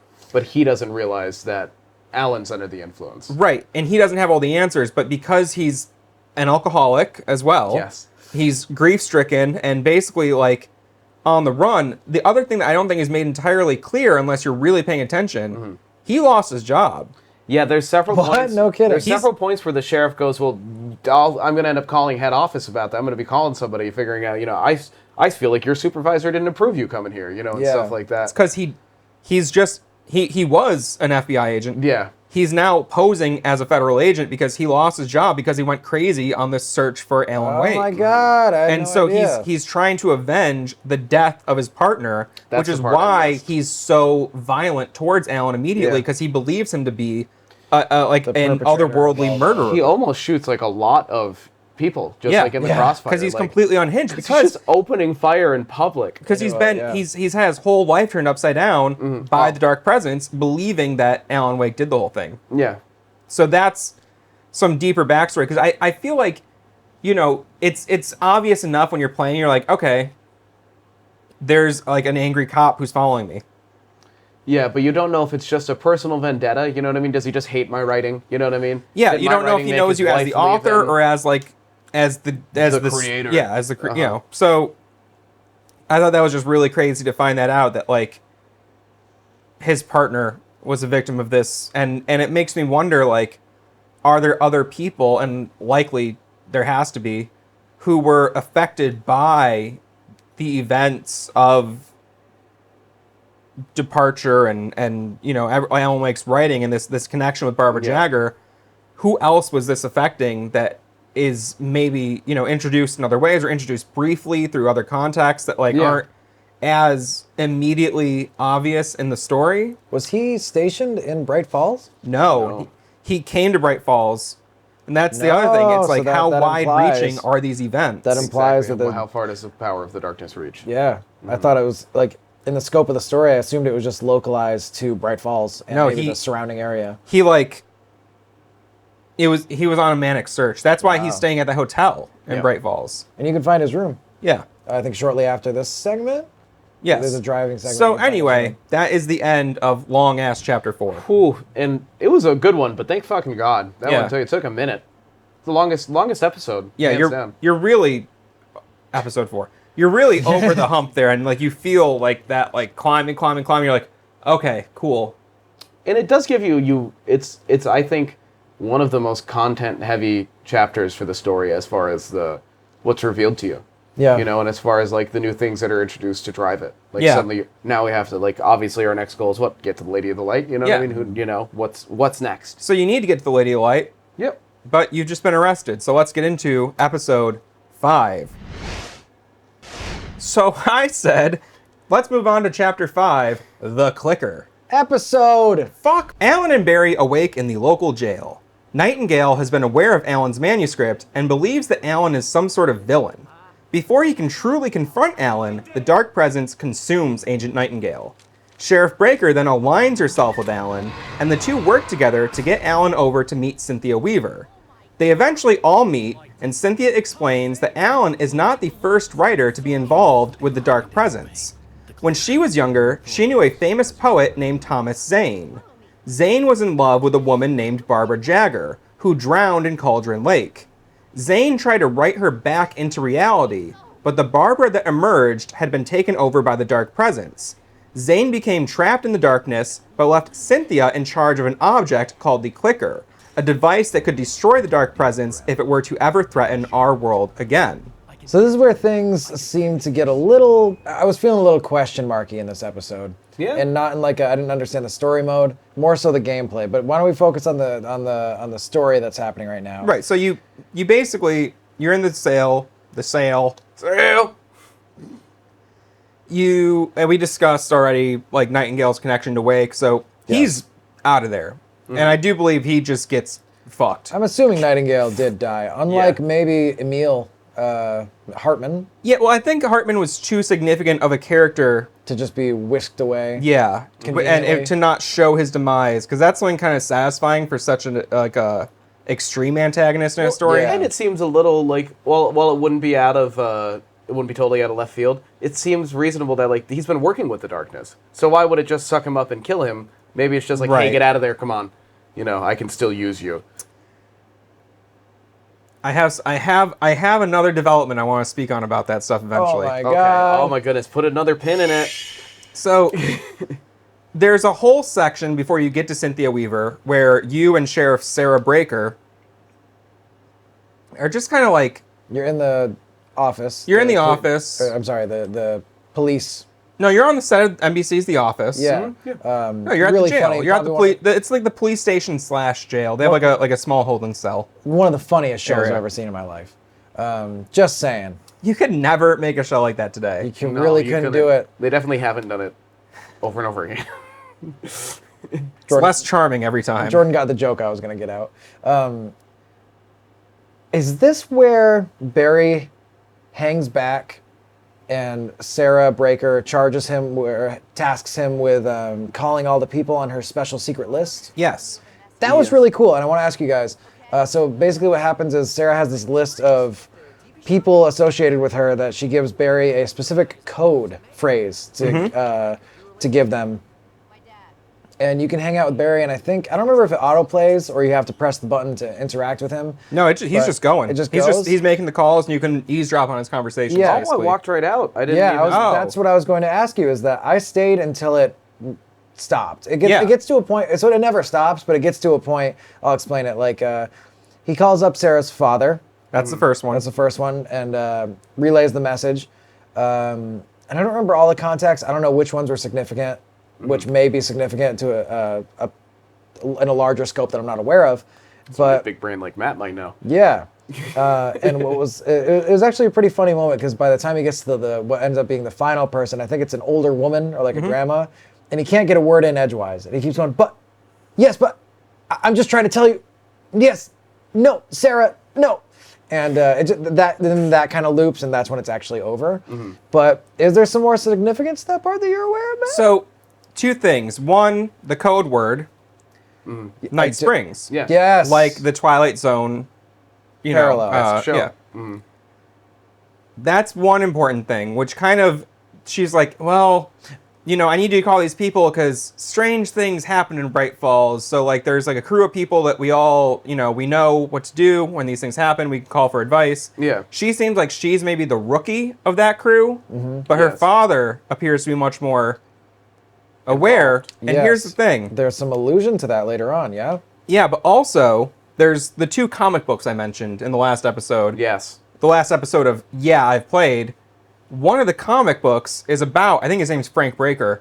One of the comics is the story of Sarah Breaker's father Shut the and his fuck up. connection Are to you the- to serious? everything. Hell yeah. That's sweet. Because that's just another thing where it's like, even the characters they mention briefly in the game, and because you keep saying, wow, nothing in this game is wasted, nothing is, like, every character has significance, sometimes that significance doesn't exist as deeply in the game, but every character has a complete backstory and complete significant connection to the overall bigger picture. Right. And sometimes that's just explored more in the supplemental materials. We'll take So, us. do you want to get into the relation that Sarah Breaker's father has to it, or would you rather save that? Hold on. I'll show some pages from the Okay. thing. It's a 30-page comic. Oh, okay, It's like Jesus. it's its own whole story. Yeah. I just mean to say, Yeah, there's the other people on the list. I don't know if they even give names of the rest of them per se. To my memory, they don't really, but it is interesting. There's like a bunch of people who are aware of Yeah. this thing. Yeah. They mentioned that Maine's on the list, at least Thomas Maine, the radio DJ or whatever. Oh yes, that's right. And I thought that was interesting too because early on in the game, I felt like Is his name Thomas Maine? it might not be Thomas, but his last name's Maine. I think I just messed it up, Thomas Maine. Oh, okay, But no, Maine. if that was his name, we call him T Maine. T Maine. But anyways, Maine, the DJ personality, and Sarah Breaker seem to kind of give you the benefit of the doubt a lot at the beginning. Like Sarah's very laid back about, oh, your wife's missing. All right, let's just kind of figure out what's going on. Take your time. And then as soon as you're like, hey, there's some shit going on. I need your help. She's just like, I'm on it. I'm with you. At first, that was jarring because I was like, you're not gonna like. Oh, I noted that. Yeah. But then she's like, well, not gonna say too much, but this isn't the first time something like this has happened. Maybe. Yeah. Like I believed was you. lost on It me explained why they believed you, why they were so Yeah. quick to believe you, and why Maine gave you so much support and was like, fuck this Nightingale guy. Like, even when he says it when you're listening to the radio show in the morning where he's like, wherever you're going, I hope you're staying safe, and you know what I mean? I know you're not the bad person in this. Yeah, and know? also when people were calling in talking about like uneasy feelings in the woods or like, you know, issues and stuff, like Maine always had like I don't know, this like calm presence, the way he was like Yeah. addressing stuff and like It almost seemed as though they were speaking in like a code to a degree. yeah. What they were playing, like, the weather's getting crazy out there tonight. Seems like it came out of nowhere. Better be careful out there tonight, folks. Yeah. Maybe don't spend too much time alone. You know what I mean? It like, seemed like that's very fucking sick. I never realized aware. You know, not like he was dismissive, but he was just like, okay, like this is where we are, and we're, you know, yeah. like, you know, like someone who's like comfortable with like dangerous animals. You know what I mean? Like a Yeah. like, you can Like, see you that just like sit them in a cage with a bear and they're Yeah. just still Yeah. talking to you like there's not a bear right there. yeah, but they know like what to do if shit does go. Yeah, Exactly. yeah. And that's why they're so relaxed, though. Yeah. Because they know how to, absolutely. Very interesting. So Cool dynamic. this is the second co-op section, and you're not as neutered as you were in the first No. one. So yeah, you, Really liked this gameplay a lot more than the Dude. initial. let's just explain that like you leave the police station. department, and it's a department. It might be a station. And then the department operates out of the station. Now we're on. That's the real mystery of Alan Wake. Sarah and Alan, Sarah Breaker, they're trying to get And to Alan Waker. And Alan Waker. They're trying to get to a chopper, like a helicopter. They're trying to get to the chopper. They're going to get to the chopper, which is something I absolutely wrote in my notes and said out loud when we started doing that.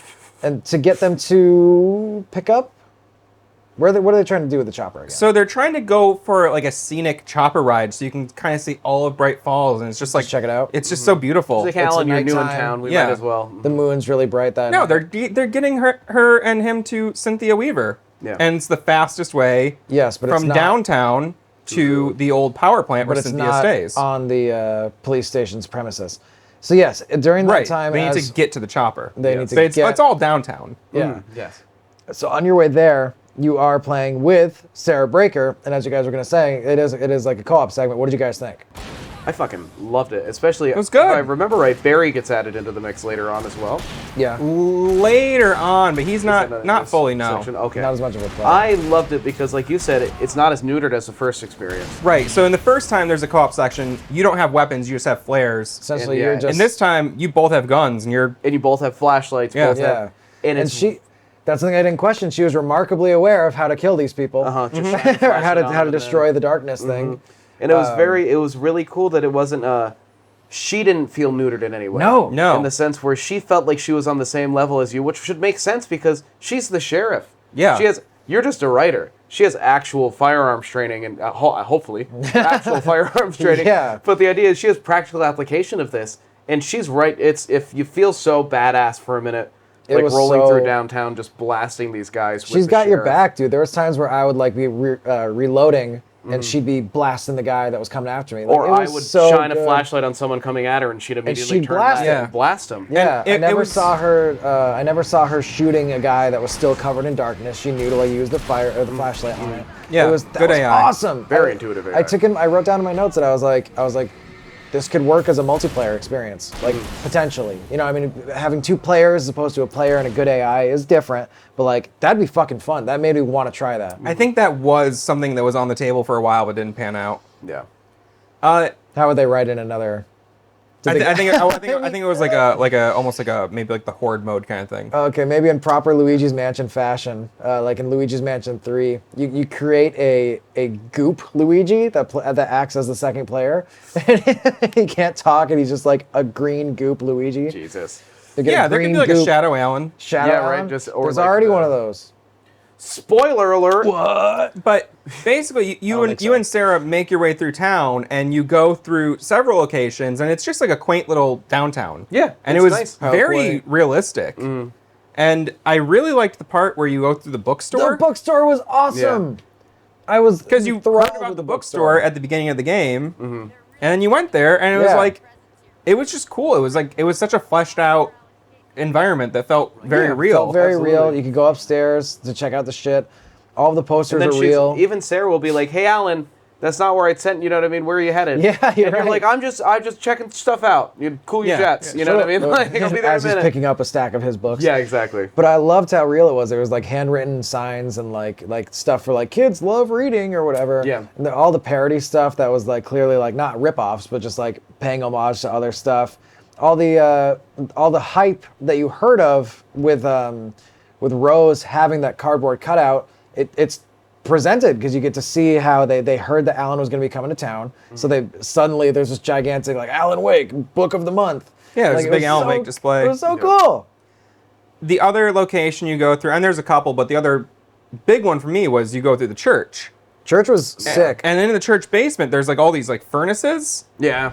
and you can activate the furnaces as like sort of like, I don't know, like almost like wire traps. You know, it's like it, Yeah, it like the little bursts out environmental like a traps. line of Just of straight flame. Yeah. Yeah. Which immediately kills the enemies. And it's like a little mini maze, which I also It was. appreciated. Yes. Like that But was a it's- cool little section where it was very nightmarish. It reminded me of like the boiler room in like a Nightmare on Elm Street movie. or or even something. like Yeah. Evil Within when you're down. Oh, beneath, yeah. You know what Yeah, I mean? it But did. the aspect that I liked about that too, which was, we'll touch on it because you come across another moment like this in one of the DLCs. Yes.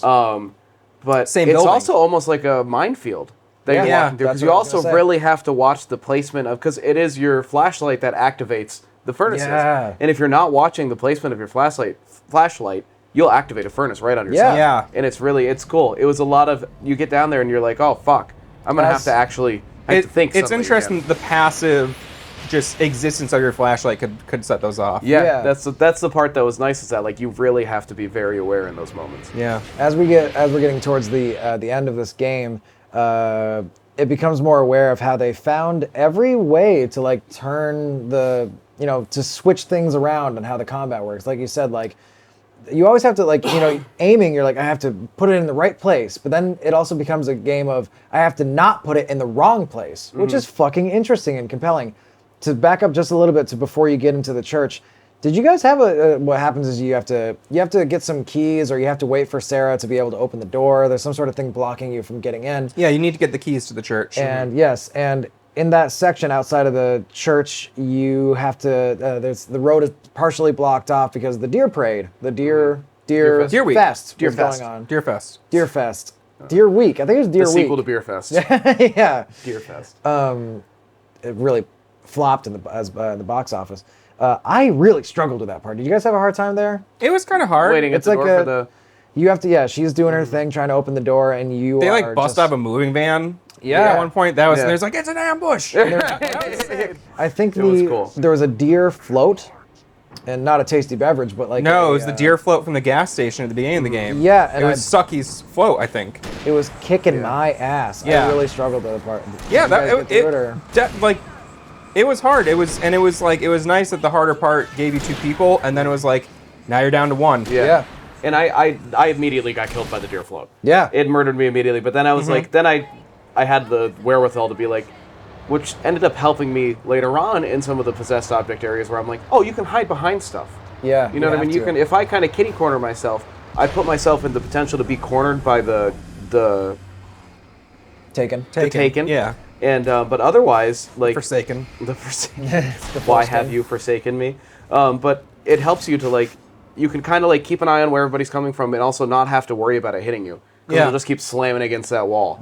I was able to do that sometimes in the object areas. I couldn't always figure out the cover spots. Yeah. Because then sometimes you'd get behind, and then something would come from another angle Yeah. that you didn't realize was floating. You know. So eventually you do break away from Sarah for a short time as Yes. she gets closer to the chopper, and you're going through on your own for a bit, but you do eventually get to the chopper, but the chopper's not ready. So there's another like Oh, siege sick. type moment where there's like a yeah. horde. There's a so sick horde mode there's like moment. a helicopter landing pad, Yep. and there's some floodlights, and you just kind of like have to like hold off. Like I think there's Is somebody even else timer there? or something. Barry's there. Barry's there because you have to go back and get Barry from the sheriff's office, if I recall correctly. I thought you did that with the chopper. No, he's waiting in the chopper. Yeah. Okay.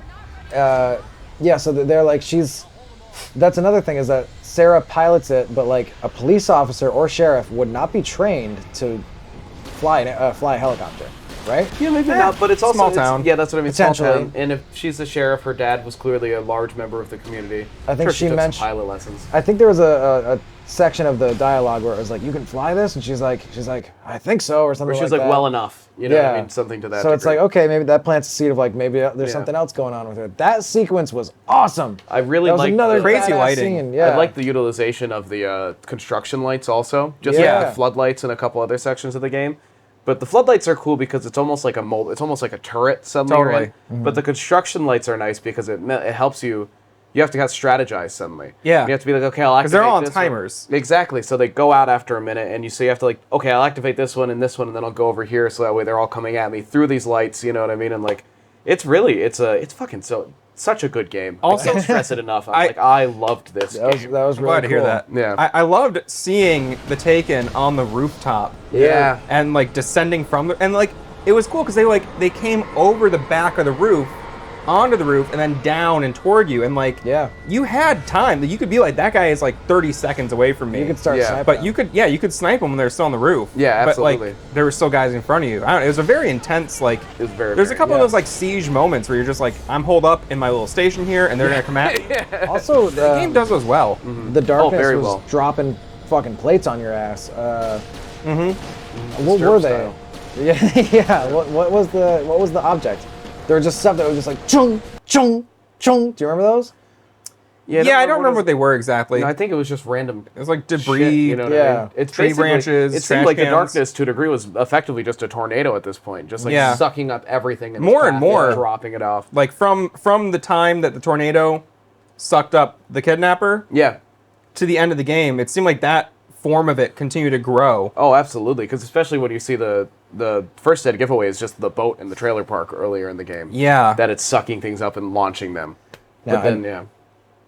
And shortly after this, you find a manuscript page that I'm sure you guys found as well, that makes it seem as though the helicopter crashes and Barry and Sarah die. It does. And I was I was horrified. I was so sure that happened. Yeah. I really thought they were going to die. absolutely. I was very stressed, and I was like, I wouldn't. It's not something that happened yet in the game. Like they'd killed characters, and like maybe your wife's dead. Who knows? Yeah, but, But no, like, buddy that's They- been with you. yeah, they haven't like really killed like a main character. I was like, but I also wouldn't have put it past it at all. Yeah. It would have been absolutely within. And it'd be the time to do it. Like, you know, you're clearly right toward the end of the game. Yeah, It's like it's reaching a climax. maybe he emerges alone. Yeah. Well, you've made your way into the chopper. You did, and we'll just throw in a classic. Get to the chopper! That was a get to the chopper sound clip. Oh, nice. Oh, okay. I heard it. Nice. Austrian Death Machine. You're making your, that's what they call them. You're making your way over to the old power plant, which is kind of like Cynthia Weaver's like headquarters. It's like House, it's her weird like squatter's domain. Yeah, Yeah. which is like, it's so strange. But anyway, You open it and it's almost like a. It's kind of like when you're making a house in Fallout 4, and you finally unlock the string lights, and you just put 50 of them. You're so sick of it being dark inside, so you're just like, I'm putting lights everywhere, man. I'm gonna Yeah, max them out. it looks just like that. Immediately, she gives you a fetch quest. Yeah, man. Oh my god, I know. She's like, okay, get right the fuck back out of here. You know Yeah. what I mean? Immediately. Back Yeah. into the fucking cauldron. Thankfully, it lasted like 2 minutes. It was very quick. I was really worried. It was like, really? Am I going to have to like do a whole other fucking thing? Not that I was like sick of the game at that point. I was kind of like, No, but I think with the context of chapter 4 or episode 4 going into this one, again, never intentional, never on purpose. I'm But not trying to be funny. He's not trying to be Yeah, funny. it's We're never bad at it. intentional. But Anyways. you're saying at this point the pedal is to the metal Yeah, for the and story? so I I'm was so ready. Yeah, I'm ready to like, okay, here's another half hour that I'm going to spend going around making sure I get all this shit set up and something's going to go wrong. And, then and I'll you have just to gotta get go back. flip a fucking breaker. Yeah, and it's then like, come back. And she's like, okay, now Uh-huh. I can take you to the well-lit room. And this is kind of like, Oof. first of all, what did you guys think of the compound? It was very cool.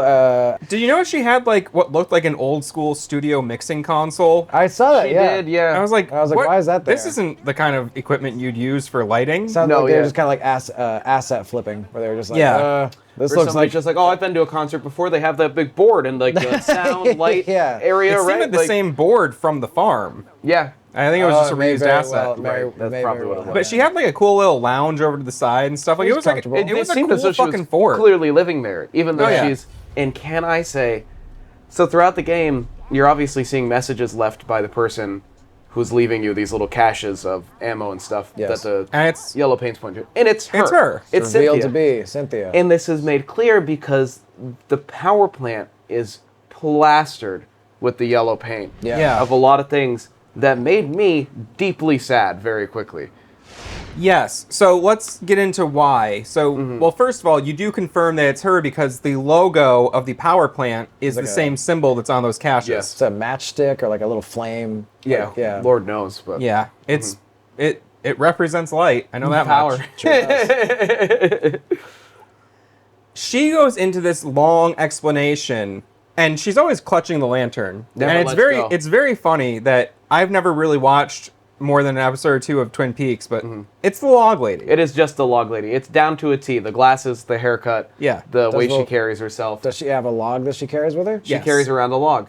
Just like Cynthia carries the lantern. And she's Is there also a quick reason as to why she does that? Is it similar? It has like some like it's similar significance. in this. No, the log doesn't really have significance, but her character is similar to Cynthia in the sense that she's kind of like the oracle. Just like, you know oh, what I okay. mean? She's the one who is aware of what's going on. Oh, that's that crazy old bag. Exactly, but she's more aware of what's happening than anyone else. Interesting. Okay. Yeah, and it's also another situation where, and I know we've talked on this a little bit, but like, just like the Andersons, people are like, yeah, whatever, and then it's like, no, actually, this person is so with it and really gets it, and Yeah. and so her story was she was in love with Thomas Zane, and it was unrequited love Yeah, it was not returned, not because mutual. Thomas Zane was in love with Barbara Jagger.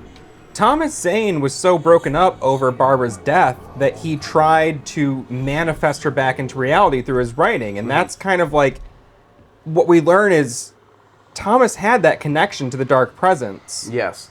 And through context, we also kind of learn that the presence is sort of a manifestation of like Negative feelings. yeah, and like extreme resolve in a Yeah. person like was enough to like manifest this like entity that was like able to alter reality. Yeah, which I felt like never was totally fully explained, but I didn't feel like it needed to be because you're They gave obviously it a line or suspending. two. You know what Yeah, I mean? There's and- a suspense of belief to a degree. And it is explored much more in the DLCs for both this game Yes, and Control and in the supplemental materials. But essentially, I mean, yeah, it's like you don't need to know all the mechanics of it, just that this writer's power was able to shift reality, but at what cost? Well, she came back affected by the dark presence. Effectively a conduit for the dark presence. You Yeah. know what I mean? A physical representation of it. And so Thomas gave Barbara the clicker. And now this is the clicker, as you might remember, from an earlier flashback that Alan gave to his wife, Alice, Who was given to him by his mother, mom. be- Yeah. when he was afraid of the dark when he was little.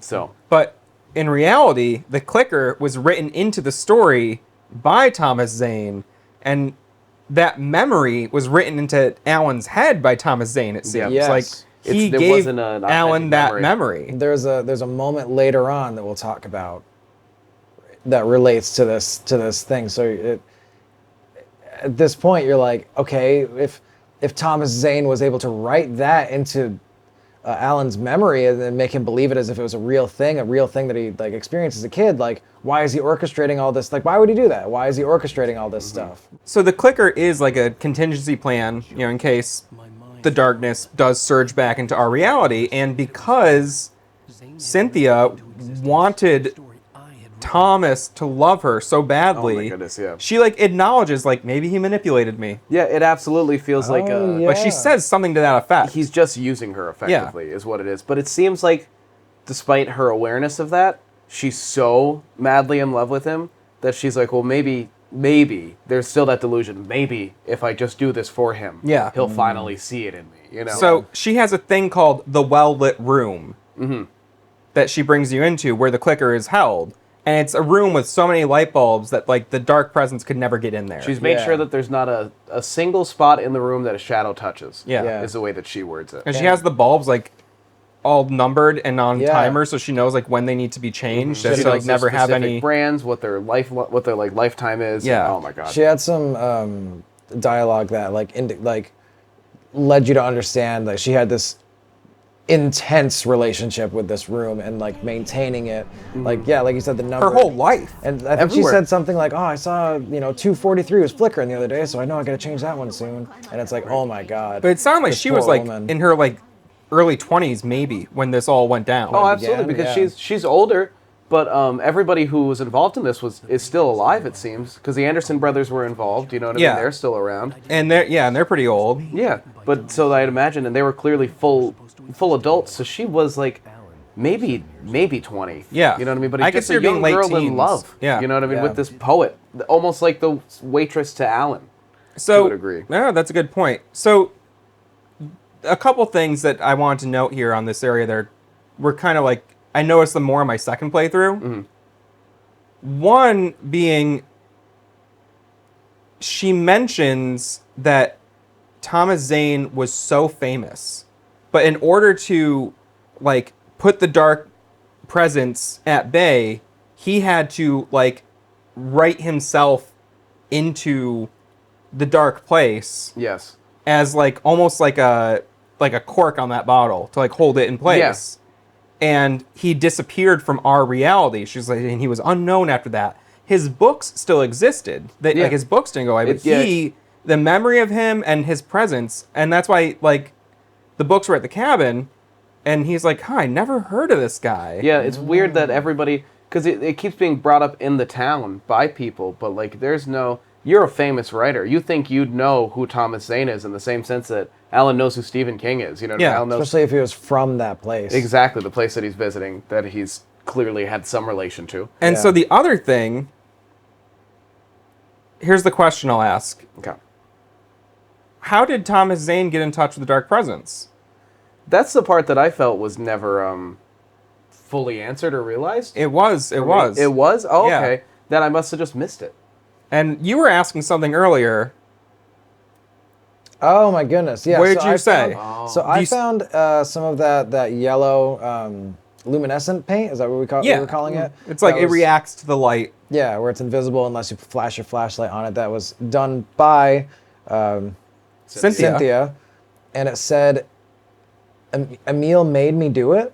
I think that's exactly what it said. And I wrote that down in my notes, but I didn't know. I thought that was going to be significant at the moment. I was like, "Oh, I'm going to know what it was that they were made to do." I don't know what that meant. As she leads you to the tunnel, the tunnel is supposed to lead to the well-lit room. Yep. As you're about to go there, you get a distress call from Barry.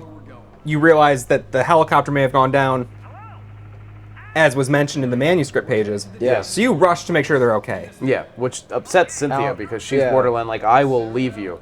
Yeah, because, like, because she's she's like, like, "We your need to friends go." are dead. Yeah. This is the whole world we're talking about. Exactly. Yeah. Like, who cares about the two of them? And like, Alan's we're like- safe here. We have to get there. He says, "Bitch," and he leaves. Yeah. and she's like, well, fuck you. I'm going. If you make it, you make it. If not, you're dead. This is your timeline. If you're here, cool. If not, I'm gonna assume you So, didn't make it. you know, not to gloss over all that, but they were fine. You meet up with them and you all make your way back. Yes. And there's some cool combat sections in between this point and getting to the well-lit room, but Yeah. in terms of just moving things forward, as she's taking you to that tunnel, she talks, and she's Yes. kind of almost talking to herself. Yeah. Like, she's talking to you, but she's, like, not projecting her voice very well, and she's kind of, like, talking into her chest a little bit, because she's, like, I think she's been so... Isolated. just And hasn't been able disconnected. to. It seems like maybe her only outlet for all of these feelings has been the graffiti she's leaving, the paint Right. that she's leaving. So she hasn't really talked to anyone or been taken seriously by anyone in the town. Exactly. That's the biggest part, I think. And I don't know if we've looped this back around, but that spooky, scary woman that you met in the diner that gave you the key, that was Barbara. Yes. Yes. And Barbara was in the dark hallway where Cynthia was at the start of, and when she's right in the beginning of the game, said to Alan, like, "Scary, you can get hurt in the dark." Yeah. They were right like not next to each other, but they were right in the I same mean, area. feet away from one another. Yeah. Yeah. So the one thing that I didn't pick up on the first time was Thomas Zane had a young assistant at the time. No way, was it Emil? It was Emil Hartman. Dr. What? Hartman. Thomas Zane's assistant was Hartman. So Thomas Zane was connected to the Dark Presence by Hartman all the way back then. Oh my Jesus. god. He's the one Christ. who was driving Thomas Zane to... Try to bring back Barbara. Good so, God. What so- a pile of shit. I hate him even more now. Yeah, Yeah. Dr. Hartman Oh my was God. the progenitor of all this? Yeah. Holy fuck. Christ. So there's no way he's dead. Why would the darkness kill him? Right. If it was his the primary. He's Yeah. he's an ally. Was this in the game? She says, she she says- says he had a young assistant named Emil Hartman, and like he was How his did I editor. miss that? Because you know how like remember how Barbara? He's like, at one point Alan Wake's like, I have an editor named Barbara, and she's like, she's turning my story into a horror story, and like, Yes. Yeah. And now it's like it's becoming more her story than my story. I need to Yeah. take control.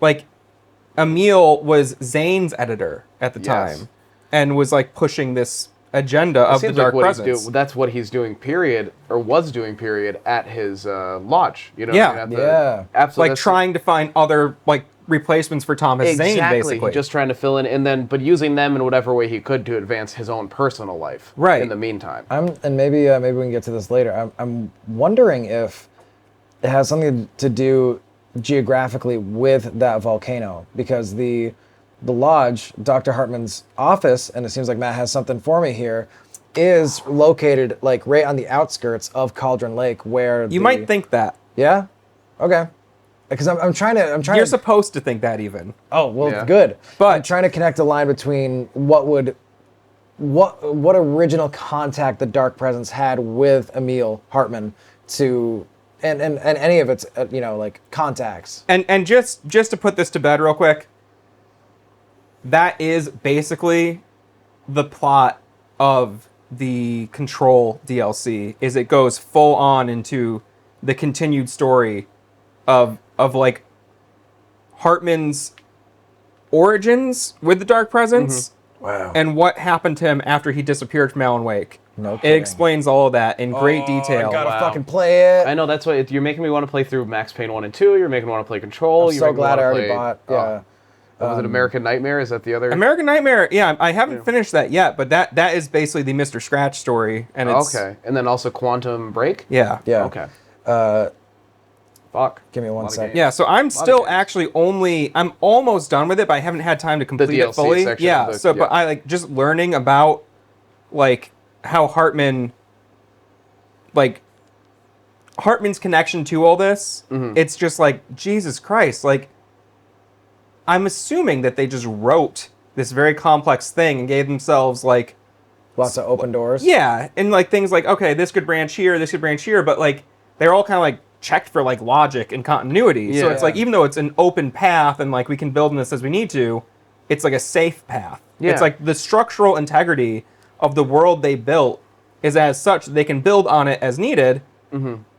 And they really gave themselves a lot of room. Yeah, it feels like they built like I think you and I were talking about it separately, and it was that we had it feels like they built the bones for a really incredible universe, and then they've just kind of been filling in everything as they go. Yeah. But still, because they have that basis of we always have to come back to this always still has, feels like they set constants and then we're like, let's build around this, Yeah. and it's so good. And it's So funny that good. neither of you guys noticed that Hartman was Zane's assistant, because that That's went so- completely over my head the first time I played, think and then I was it's- like, it's I as was you're like, wait, saying it. what the fuck? I think it's something I heard, and I was like, oh, It but then didn't just like, register. just Well, went there's so right out much because going on right there. You don't have the context. You don't have the full context yet. Right, of- and from she the just says it DLCs. so casually. Yeah, because Yeah. she is just She doesn't muttering know to that you know herself. Hartman. No, she has no idea. You know what I Yeah. mean? She doesn't know you at all, really. Right, she's not going to say, well, I know that you were, like, kidnapped by Dr. Hartman, and, Yeah. well, he did the same thing to Thomas. It's like, Yeah. no. because she's a shut-in. Yeah. And so it's very. It's, So, The additional Christ. the additional reasoning I had to assume that maybe it had something to do with Cauldron Lake and the volcanic eruption that created it is because there's some stuff earlier, I think at the mining facility, some stuff that you can read that explains that Bright Falls was kind of created from a mining boom in the 70s, and that's what brought that was people like the there. 1870s. Or sorry, yeah, and Yeah, then not like the and then 70s. in the 1970s is when the volcano. I don't think it was it wasn't a volcano eruption. It was like a. well, it's beneath the water, so it was an eruption, but it swallowed. Oh, okay, yeah. You know what I mean? So it wasn't like it didn't shoot lava all over the place and kill everybody, but I thought maybe that could have like dislodged this dark, like sleeping Or there's presence. also the It suggestion may that the- have, Yeah, or even the mining may have. but there is more to it. Okay. Yeah, well, so it's one of the final things we'll talk about, actually, right. because it's another thing that on my first playthrough It was lost went over on my me. head, and then on the second playthrough, I was like, oh my god, the significance of that is intense. All right, cool. So that's essentially chapter. Fuck. Can I piss? Can I live? Yeah. I'm sorry. I know it's a lot of piss going on. On to episode number 6, Departure. And do you notice I called it an episode? No, you nailed did, it. you really nailed fucking it. nailed it. I had to have 3 drinks before I could do that correctly. got to steady So- the shakes. Personally, I had very few notes on this episode. I didn't even write like a proper recap because essentially what happens is Alan Wake, now having the clicker in hand and knowing what to do to conquer Barbara Jagger and the Dark Presence, just drives back to the cabin. He just does it. Yeah. Yeah, but before we get there, there's yet another flashback scene In the apartment. in the apartment. Yes. And so one thing that I thought was really neat, the apartment, when you're there in New York, there's like a massive blizzard. Yes. Is this a visual thing? Because I noticed something that I don't think you guys noticed, and I thought it was so cool. What? Go ahead.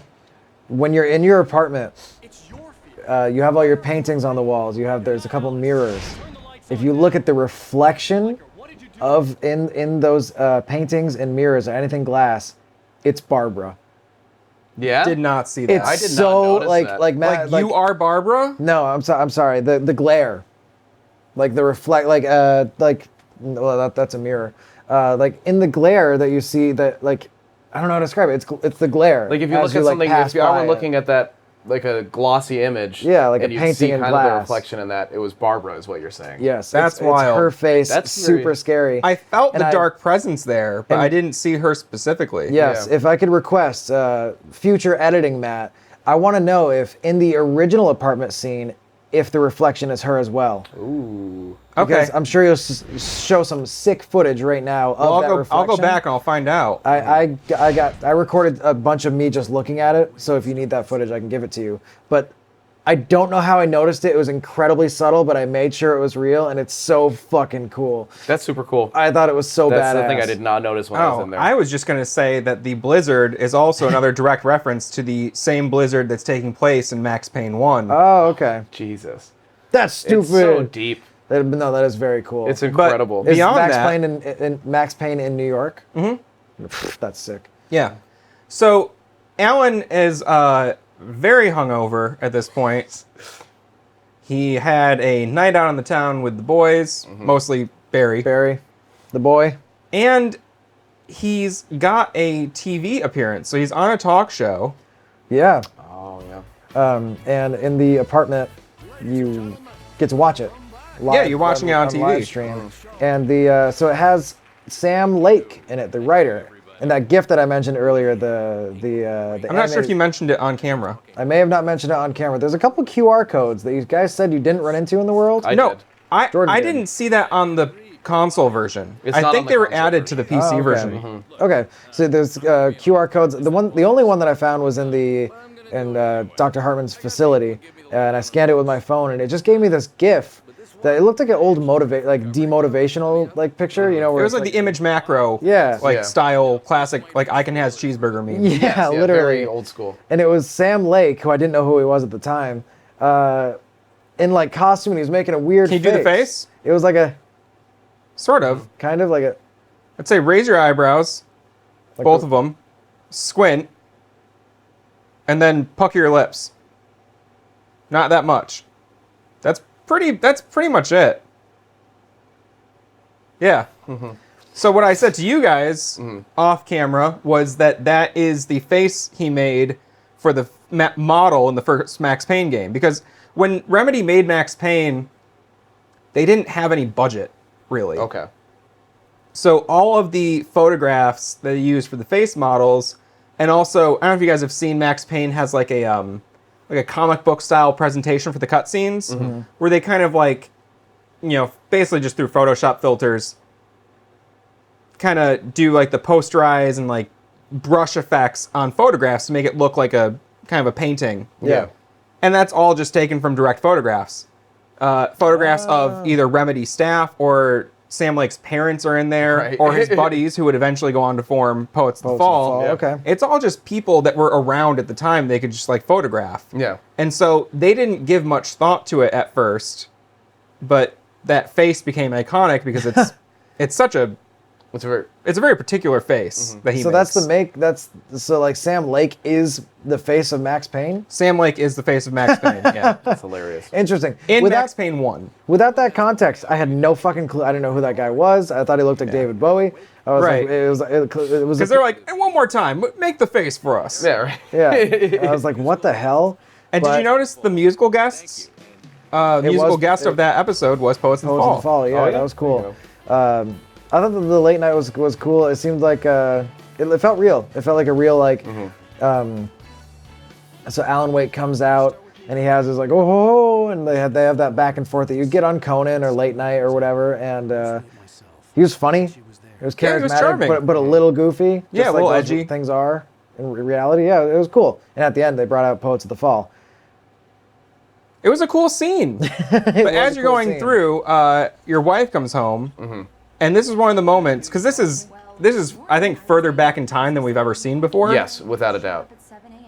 So, he was horrible to Alice Oh in this my scene. Oh God. yeah, I forgot about I that. made a note where I was like, you do not deserve this. Like, the fact that she's putting so much into saving this marriage and bringing you out here, and even before that, clearly was putting up with a lot. You know what I mean? It's like, fucking A, man. Alan does not appreciate her. He basically said, I'll be home, and then went out drinking, and then showed up at like 5 a.m. and like fell asleep in the mid-sentence. that's right. And she was like, I was mad, but I got over it, and he's like, oh, you're talking to me again? Yeah, like, he acts like she's being the dick Yeah. right now. Yeah. And he probably doesn't even remember No. what he did. Guaranteed no. In the beginning, when he first wakes up, you're tasked with you have to get your sunglasses, right? Yeah. And then you have to also take pain medication. Yeah, Yes. the painkillers, which are, again, a direct The reference to Max Max Payne. Payne. Yeah. HP items in Max Payne are the, Oh, are the okay. painkillers. I figured there was something to that, but I thought that was funny. But yeah, it was ridiculous how awful he was being to his Yeah, loving, such a piece of caring shit. wife. My goodness, yeah. And that's when he says, like, I'd like to get away, blah, blah, blah, finishing this publicity tour for the book. Yeah. And that's where, I'm assuming right around that time is when Hartman contacted her. I'd imagine, yeah, it was probably right around, because clearly she's in a distressed state where something needs to happen. Yeah. And he was able to prey upon that Yeah. vulnerability. And we didn't really discuss it, but in Hartman's facility, there's like interview tapes with Alice. Oh, Yeah, that's And when we they- did touch on write it that briefly, down. but Yeah, they introduced the tape recorders that you could find, like the little, the big, giant, reel to reel. reel-to-reel, yeah. Yeah. And But it was revealed when you were there that he had used those to manipulate the voice recordings that he had of Alice to make that phone call to you previously, where she Right. sounded weird From and the distressed. Right. Yeah, from the kidnapper. So it's just interesting to like think about like how long was Hartman like hunting Alan Wake and Yeah. like Like planning you know all this. and was there something about his resolve and his like artistic, I don't know, just process that like made him seem like a prime candidate for Right. the Was there Dark something Presence? that made him stand out, or was it just right place, wrong place, right time? Yeah, Whatever. I'm just curious. I don't know if that's really explored very much, but Yeah. it's interesting to think about like how much of a long con it was to get Wake into there and Yeah. like how like How much was you could tell like once he involved. had him, he was like, oh my god, like this Oh. is gold. Like I Yeah. got the He guy. couldn't let it go. Was trying to do everything in his power to keep him. Whether it was pretend to have his wife or lie to him and tell him his wife's dead. He was Yeah. willing to go to pretty much any length to keep you there. So this little flashback scene turns out to be sort of a bizarre sort of nightmare scenario where there's a blackout in this Oh, one, yeah. right? Again, and you feel the dark presence there and stuff, and it seems off, it seems wrong, but I think you do. You speak to the light, Right. whose identity is revealed. Yeah, so Thomas Zane shows up in your apartment, and at this point, you do begin to understand he's not an astronaut, as you thought he was an astronaut before. He's not just a blinding white light. He is actually wearing a diving suit, an and old that's why school- the bridge between where you park and the cabin was called Diver's Isle.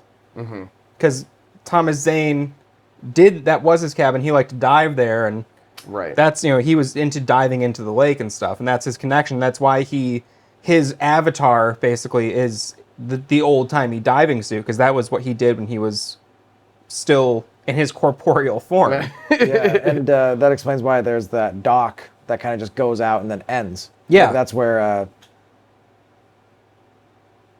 That's where Alan Climbs out of, and Barbara's there. Yeah. So So first in that first day. I also I noticed over time the bubbles, like the bubbling noise, like of him being underwater, Oh, yeah, became like the more and more blub, present. blub. Is in addition to like the Darth Vader like Yeah. Like Alan. like it was always kind of that way, but like it just as his connection to you grew and you could see him more, so did the his sound effects evolved with that. Your awareness of what he was. Yeah, and that was Changed so with interesting. Alan's. Like I was like, was that because his connection was tighter, or like Alan's perception widened? I didn't really understand it entirely, be but it was very cool either Yeah. way. How it just like his awareness of him evolved throughout the game. Yeah. And I think that it keeps you on pace with that, so that you're never. Sometimes in games they do that thing where you're aware of things that the main character is not. Right. Where it seems as what I like about Alan Wake is you're learning everything at the same pace as he is. Yeah, there's a great parody there. there's not a lot of characters that do know more than you aside from people like Thomas Zane and Barbara, but she's not really a character. And Yeah. Cynthia. Cynthia as well, but she's barely around. So you learn more and more about Zane even in this scene, but basically you know that what you have to do now is get to the lake. So Yeah. as you eventually exit this dream flashback scenario, you find yourself in present day, and it's just a bright, calm morning, which I thought this was so unexpected. And it was, I don't know how you guys felt going into it. I was very unnerved. Yeah. It was, I feel like they wanted to try to lull you into a sense of calm, but nothing about it felt relaxing or safe. And it was so open and so big, but so Yes. like The driving sparse. Yeah, where you're just like, I knew what I had to do. I was going that way, and it opens up with that really great Verizon billboard. I was gonna say that's Yeah. that's what really like Can the you hear me first- now? It was like the first major visual was just that. I know they had to pay the bills. You know, Yeah. it's Yeah. a small studio, but my like, goodness. It was was like- glaring. I mean, I feel like that was the one time where it was like, okay, that's a lot. Yeah, Absolutely. Because if I remember correctly, the structure of the scene had Alan Wake and he was in like the left, like bottom left quadrant, and then like the entire middle and right of the scene was Verizon banner. Oh, yeah. And it was the Billboard. white with the red text. It was just like Verizon. on this like mountain-esque backdrop. It was just like you couldn't not look Yeah. directly at it. Oh yeah, no, it was unavoidable. I hate to say it, Matt, I do think it was a red background with black text. Oh, really? Whoever's correct, let it be known here. Fight. By this time, Andrew, you mentioned earlier you weren't always aware you could get out of the car. Yes. Were you getting out of the car at this point? Because there was so much to all the explore. time. A lot to There explore was in this one. A little overwhelming. An extreme amount of things to, and I think I think it's important for me to note that between the end of the last episode, episode 5, and then a lot of episode 6, I had so much story momentum that I'm gonna be honest, I felt very frustrated that I had to go all the way back to the cabin. I understand it's a game, but I was Where did you want to go to instead? No, I was fine going there. It was the journey that I had the issue with, and I was just like, Oh. ugh. Oh, you would have rather it just be like, here's the cutscene, we're back at the cabin, rather than now I have to drive all the way back? I don't know if that would have made for a better game. I'm just like You that's would what have I liked felt. that. I was like, I was just like, oh my god, like I don't want to like. I was so invested. I was so ready for the next part. Because you just want to that- get there. You just want the resolution. Yeah, I hear and you. so usually I play games. I really take my time, and I find like as many secrets as I can. That's how I was playing for the majority. But once I got to this point, I was just like, oh my god, I need to get to the next part. I don't want to do this anymore. Like I'm like, stop teasing me. I need to know Right. what happens next. So I still explored a good amount, but not as much as I used to, and especially being faced with such a large open area, I didn't explore it as thoroughly as I may have if I wasn't as like Ready to go. charged to get to Yeah. the next I felt the section. same way. I Entirely. don't think that's a flaw of the game, but like, man, I felt it. I was just like, Yeah. oh my god, like, please. It's a weird point to put such a fucking the most open space in the entire Yeah. game. I think part of it is because it's finally daylight and there's no threat. Because a lot of the times previously in the game, when you explore an area, you always have the threat if you wander off too far or linger there for too long, enemies are going to spawn and come at you. Yeah. But it's the one time where you're not worried about it. Yeah, that's So true. maybe that's part of it. That's how I felt. But I definitely explored, but I definitely feel like I'd like to do a second playthrough and really go around and Yeah. see what's going on. Really dive in. yeah. I wouldn't say that it should have just brought me directly. It shouldn't have just been a cutscene because looking at it from a gameplay and from a psychological standpoint, more time invested in a game, it makes it for a more impactful experience. Especially if there's a lot of hang time between you, like of ambiguity before you know the next plot point, it drives a lot of tension. And then when you get that release, it's powerful. It's good writing. But at that point, yeah, I was like, oh my god, I got to get to the next spot. I loved the transition from daytime into the darkness. And just as you're getting closer and closer to the cabin, it's just like the chaos and just the dark and the fog and the tornado just became stronger and stronger and more Yeah. present. And there's like it was like driving into bad weather. It was. But I think how open it was, this was where like the fact that these assets and this level and this map were built before the narrative was like most present. Like Yeah. where it's like this is clearly from another game. Yeah. It like how open it is and how far off the beaten path you have to go to find some of the collectibles in this area. And it's so late in the game. It's like I was trying to think like, was there a better point in the game for this to happen? I would say no, because every other point you're like going so Go, go, rapidly go. through the story that there's Yeah. not a great moment to go, and here's a giant open field to drive through and explore. Yeah, because at that point, that almost feels like you're like, I'm wasting my time Right. to a degree. Yeah, You're like, 'cause I'm just wasting my I'm time. on my mission now. I Yeah. have my last goal. Why would I just like drive 10 miles out of the way to go explore this field? And get a Say I'm so look at a close, cabin. like To you're find a so coffee close to thermos. the resolution finally. You're like, why do I want to just go be like, maybe there's another manuscript page I missed. Yeah. But there's also no point earlier in the game where it would have felt appropriate either. So I think No. that's just like, this is one of the things where it's like, you can tell the seams are starting to show on like the two different ideas being merged into one. It was the It's a most little- glaring moment, I think. A little happenstance, but I do appreciate having more game to play. Yeah, totally. 'Cause And it's I optional. You would- don't have to go do that stuff. If I played through again, I would explore that spot. Yes, and on my second playthrough, I did explore a bit more than I did the first time. Yeah. What did you find? A couple manuscript pages, a couple thermoses. I figured that's about it. No, Yeah. Nothing special, but it was just kind of like, it was just interesting. It's just an interesting world to be in. It is. Yeah, there's really nothing. There was never a point where I felt bored. One of my throughout first the notes game. was that I loved the atmosphere of the game, and I felt it was consistent throughout. Yeah. I still felt it. I can feel it now. Like I understand. Like I can put myself back in that world. Yeah, big time. It's very Like, effective. When you think of things like Breaking Bad, you're like, I remember how that movie, how that show felt to watch, and like, so yeah, it was very powerful.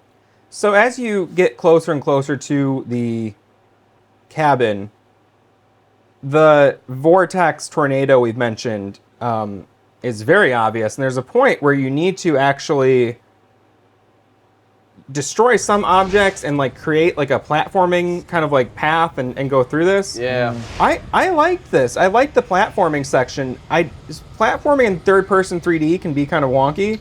There were a couple moments, because I believe it might be even in the DLC, but we're going to get there in a moment, but where you're hopping from rock to rock, like floating rocks. Yeah. And it really, like, there's that fear, like you said, with the third-person clunkiness, where, like, I did almost overshoot it a couple times, or my momentum carried me in a weird way, or I slid.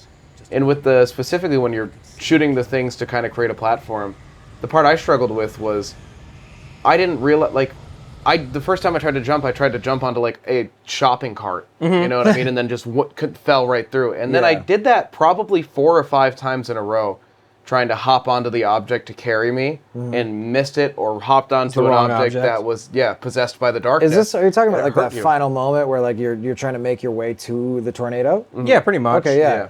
I believe I didn't skip ahead. No, you like hop on So- like a mattress or a door or something. Yeah. There's some other, there's similar, Couch. a couple similar experiences in the 2 extra episodes. I don't remember, I remember this part, I don't remember struggling too much. I only remember one time in the game, going along with what you said. I think it's cool because Alan's he does have momentum. You know, you do have to kind of account for, if he jumps, he's going to stumble a little bit after, like, Yeah. you know, regain his bearings. And it's not like 1-to-1 realistic, but that only killed me once. I think I was trying to get to a ledge to like look over and see some shit, and I just kept going. Like, I just fell into the lake. I faced you though, where I was just jumping at the wrong stuff. I was just jumping at the wrong stuff. I had a hard the time. jumps themselves worked. Yes. If I wasn't fucking up. Yeah, I had a hard time initially realizing what was and wasn't an okay thing to jump on. Was my issue. Yeah, that was a little vague. So, you know, going forward, the thing that I thought was kind of funny about this, and I think also is maybe funny about all these Remedy games, like, it's very accessible, I think, to someone who's not like a hardcore gamer. Yeah.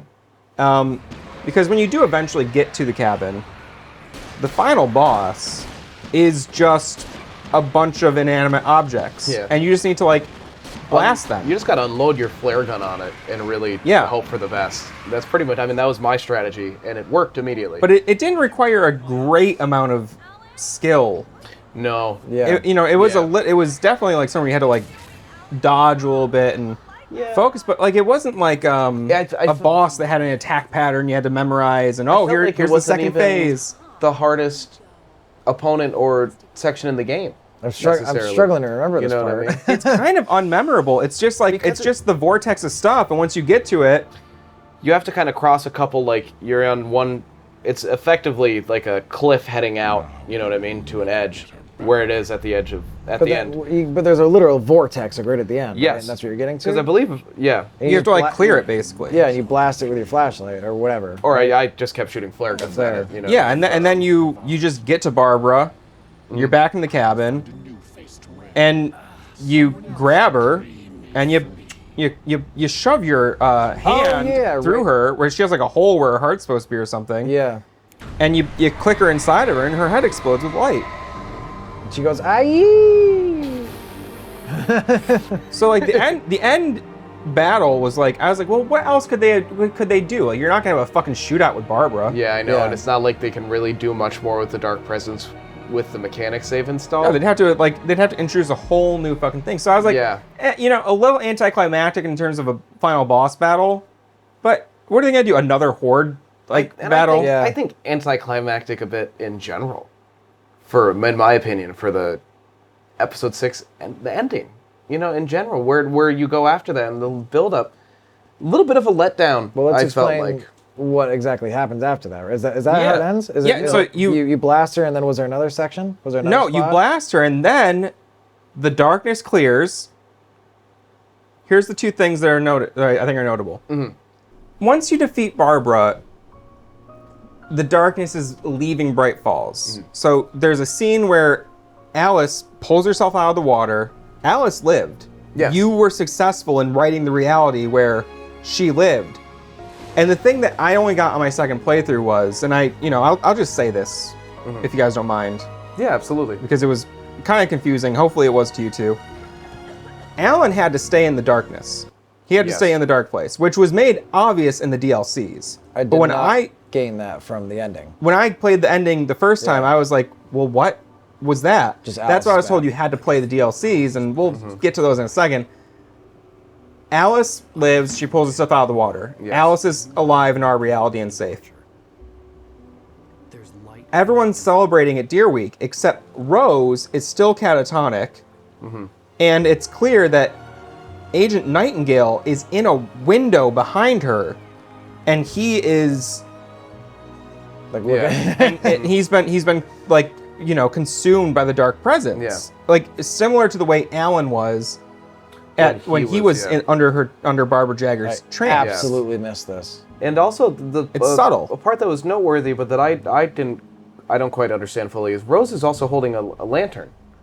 Yeah. So she is the idea effectively that now she is the Cynthia. She's the Cynthia to your Thomas Zane. You're Thomas Zane and she's Cynthia in a new iteration. And that wasn't totally clear to me, and I'm wondering if I can go deeper into like her wiki or something and figure that out, because that does not make sense to me. No. But the line that helped a lot of this click for me to realize like why weren't things resolved? Mm-hmm. When he's typing, two things happen. One, he's writing a new manuscript called The Return, Yes. which is him hopefully writing himself out of the dark place where he had to stay to save Alice. Yes. He says, it's not a lake, it's an ocean. That's one of the last lines in the game. Yeah, but it didn't. That might didn't be get it, the get last it. line of the game. But Yeah, yeah, I so didn't get if it, though. Cauldron Lake was the source of the darkness, Mm-hmm. and like we were like, oh, this is like I've cleared this I've cleared the lake, like I've defeated the dark power. Okay. But if you're like, it's not a lake, it's an ocean, you have a microscopic understanding of the source of this much larger darkness. thing. It's an ocean of darkness. You had no impact on the power of the dark presence ultimately. Wow. Yeah. Which I didn't really, Fucking A. that didn't click with me. And then like that line was repeated somewhere else, and I was like, oh, wait a minute. They're talking about, it's Cauldron Lake is not it. No. There's much, much more, and that's why God. things were not totally resolved. No. And why I think my theory with the Rose holding the lantern, which is getting slightly away from things, but this is just a theory, is that the idea is that when Alan went into the darkness, I think the plan was for him to become, in effect, the Thomas Zane character, in the sense that Thomas would either cease to exist or his consciousness or whatever would be transferred into Alan now that he's in the darkness. Same with Barbara. They're just conduits, clearly, for a larger power, you know what I mean? And I think that, and we'll get into this as we get into the DLCs, I think by writing yourself out, your goal is to break the cycle. Yeah. And so to go into the DLCs, in the first DLC called The Signal, it's the first special episode, After the you do really explore your connection with Thomas Zane. And it does kind of seem like Thomas Zane was like using you a little bit. Oh, for sure. I think he had an agenda, Yeah, it seems but as it's not though... entirely clear. It seemed like he wanted to escape and wanted you to take his place. But then it seems as though he's now realized that isn't an option. Right. That this is where he is, because he mentions also at multiple points that he's like, I've tried. I have exhausted my resources to get out of here, and I've accepted my fate. And he to a still doesn't degree." know all the rules. No, he still does. Even though he seems to be this omnipotent, godlike creature, like character to a degree, Yeah. still doesn't clearly understand the full depth and power of the dark presence. Right, because Alan Wake at some point is like, well, you wrote this and that into this like story for me. Like, why Yeah. aren't you doing these other things? He- He's like, I don't know. And he almost like gets mad at you. Yeah. When you say that, like suddenly He his seemed his tone frustrated. is suddenly he's like, I don't. That's not important right now. I don't know what you know what I mean. Like it seems as though he's like, still defensive or- confused. Yeah, as He's though, like he's trying to help as best Yeah. he can, but he doesn't. Yeah, he just doesn't have all the Ultimately answers. doesn't So like, know how. particularly when they were talking about the clicker. Mm-hmm. I think he divulged that that was his doing, but he's like, you wrote that into my story. It's like, do you have control over all this? And he's like, no, what, huh? Like you said. Well, yeah, because then you start to ask the question. Well, then is whoever is using the power, the dark presence, like when they're using them as a conduit, do they have godlike abilities? Yeah. Did Thomas Zane write this entire reality into existence? You know what I mean? In the sense that this is now a separate reality that's branched off of Thomas Zane's reality that he initially was in when he started writing. Mm-hmm. And when he left, it's not that he left, it's that he had created a new reality. So it's not that he doesn't exist in that reality, he can't because he created it. So he exists concurrently in his reality where he's still a writer. This is a little big brain ideas. But that's kind of my thought on it. Is it just I couldn't figure it out, and that's what made me question it is this all Thomas Zane's creation and now you're in this being put in his position and now you're trying to is it just these microscope and you know what I mean? Is it a So- Russian doll kind of thing? Yeah. one thing I've come to understand through this and through Control is that it seems like the dark place is called the Threshold, Okay. which is like a threshold between realms. Okay. And so it doesn't totally exist in either place. It's a very much, it's this liminal space that's this almost impossible space. Mm-hmm. And, the beings, like the dark presence, are from the other side, and they're trying to pass through the through the threshold into reality. Okay. And that still doesn't answer everything you're saying, but No, like but it eliminates the possibility that what they're doing is a multiple reality scenario. yeah. Where there is only one reality. There's one continuity. It seems that there's one reality, Mm-hmm. the threshold, and then the other realm in between. Yes, which is like what probably they touch into with the Quantum Realms episode of the Night Springs at the very beginning of the game. Yeah. The first Night Springs thing you come across. Okay. I feel like I do this too often, but if I can draw, there's a lot of parallels. And You can talk about a Slipknot song? I was. Roasted. No, I was going to talk about Warhammer. There's a lot of parallels being drawn that started with when I don't remember who it was, but we talked about this earlier. They said that the darkness was born of extreme negative energy or like human emotion Yep. in Warhammer. And this spills over into like some people actually like the Warhammer stuff is based on things that actually people believe in real life. And the Warhammer stuff is like a fictionalized version of that. But there exists the forces of chaos, which are governed by the different horrible things like war, pestilence. They are fueled and created by like the devastation caused by war and like how all those deaths are felt by humans. Those negative emotions feed them and manifest. Yeah. And there is a place called the Warp, which is that same kind of liminal space that you're speaking of between real life and the realm of chaos. And the chaos gods, they have no true physical form, and they have to create these manifestations and push them into the world to hopefully gain them more souls or power in some way or another. And it seems like this maybe not draws from that, but has a lot of the similar kind of ideas. There's parallels between the two, Yeah, because they're like the darkness seems to be choosing conduits, as we've been talking about, Yeah. to do its bidding to hopefully increase. Either I don't know what the agenda is exactly. Maybe it's to increase their power, or just to fuck shit up, because that's what chaos is. It reminds me a lot of that. And like I said, I wouldn't call it a religion, but chaos magic is a thing that people practice in real life. Mm-hmm. And the Warhammer version is like a fun version of it, but like a lot of the same concepts. And I think it's very compelling. I'm not, I'm not sure if I'm a practicer of chaos magic myself, but I think it's very interesting. I have been in the past. It is very interesting. I'm a So, collector of Chaos Emeralds. Nice. hey, those are shiny. So, are. let's just talk about both the DLCs together. The other one is called The Writer. Yes. Well, they're both basically just like hard mode, like challenge mode. Like it's basically like Super Mario Brothers to Super Mario Brothers 2, like the not the American, It was not the American one, but the Japanese, where it's like, it's it's like kind of the same levels, but the enemies are harder and things are a little more fucked up. Super Mario Brothers 2 is known as the Lost Levels, Right. when it came to America. So it's like that to that. It's like you're playing through most of the same maps, and things are just much more fucked up. Even the first, and you're in the dark place, and you're in like the dark place version of Bright Falls.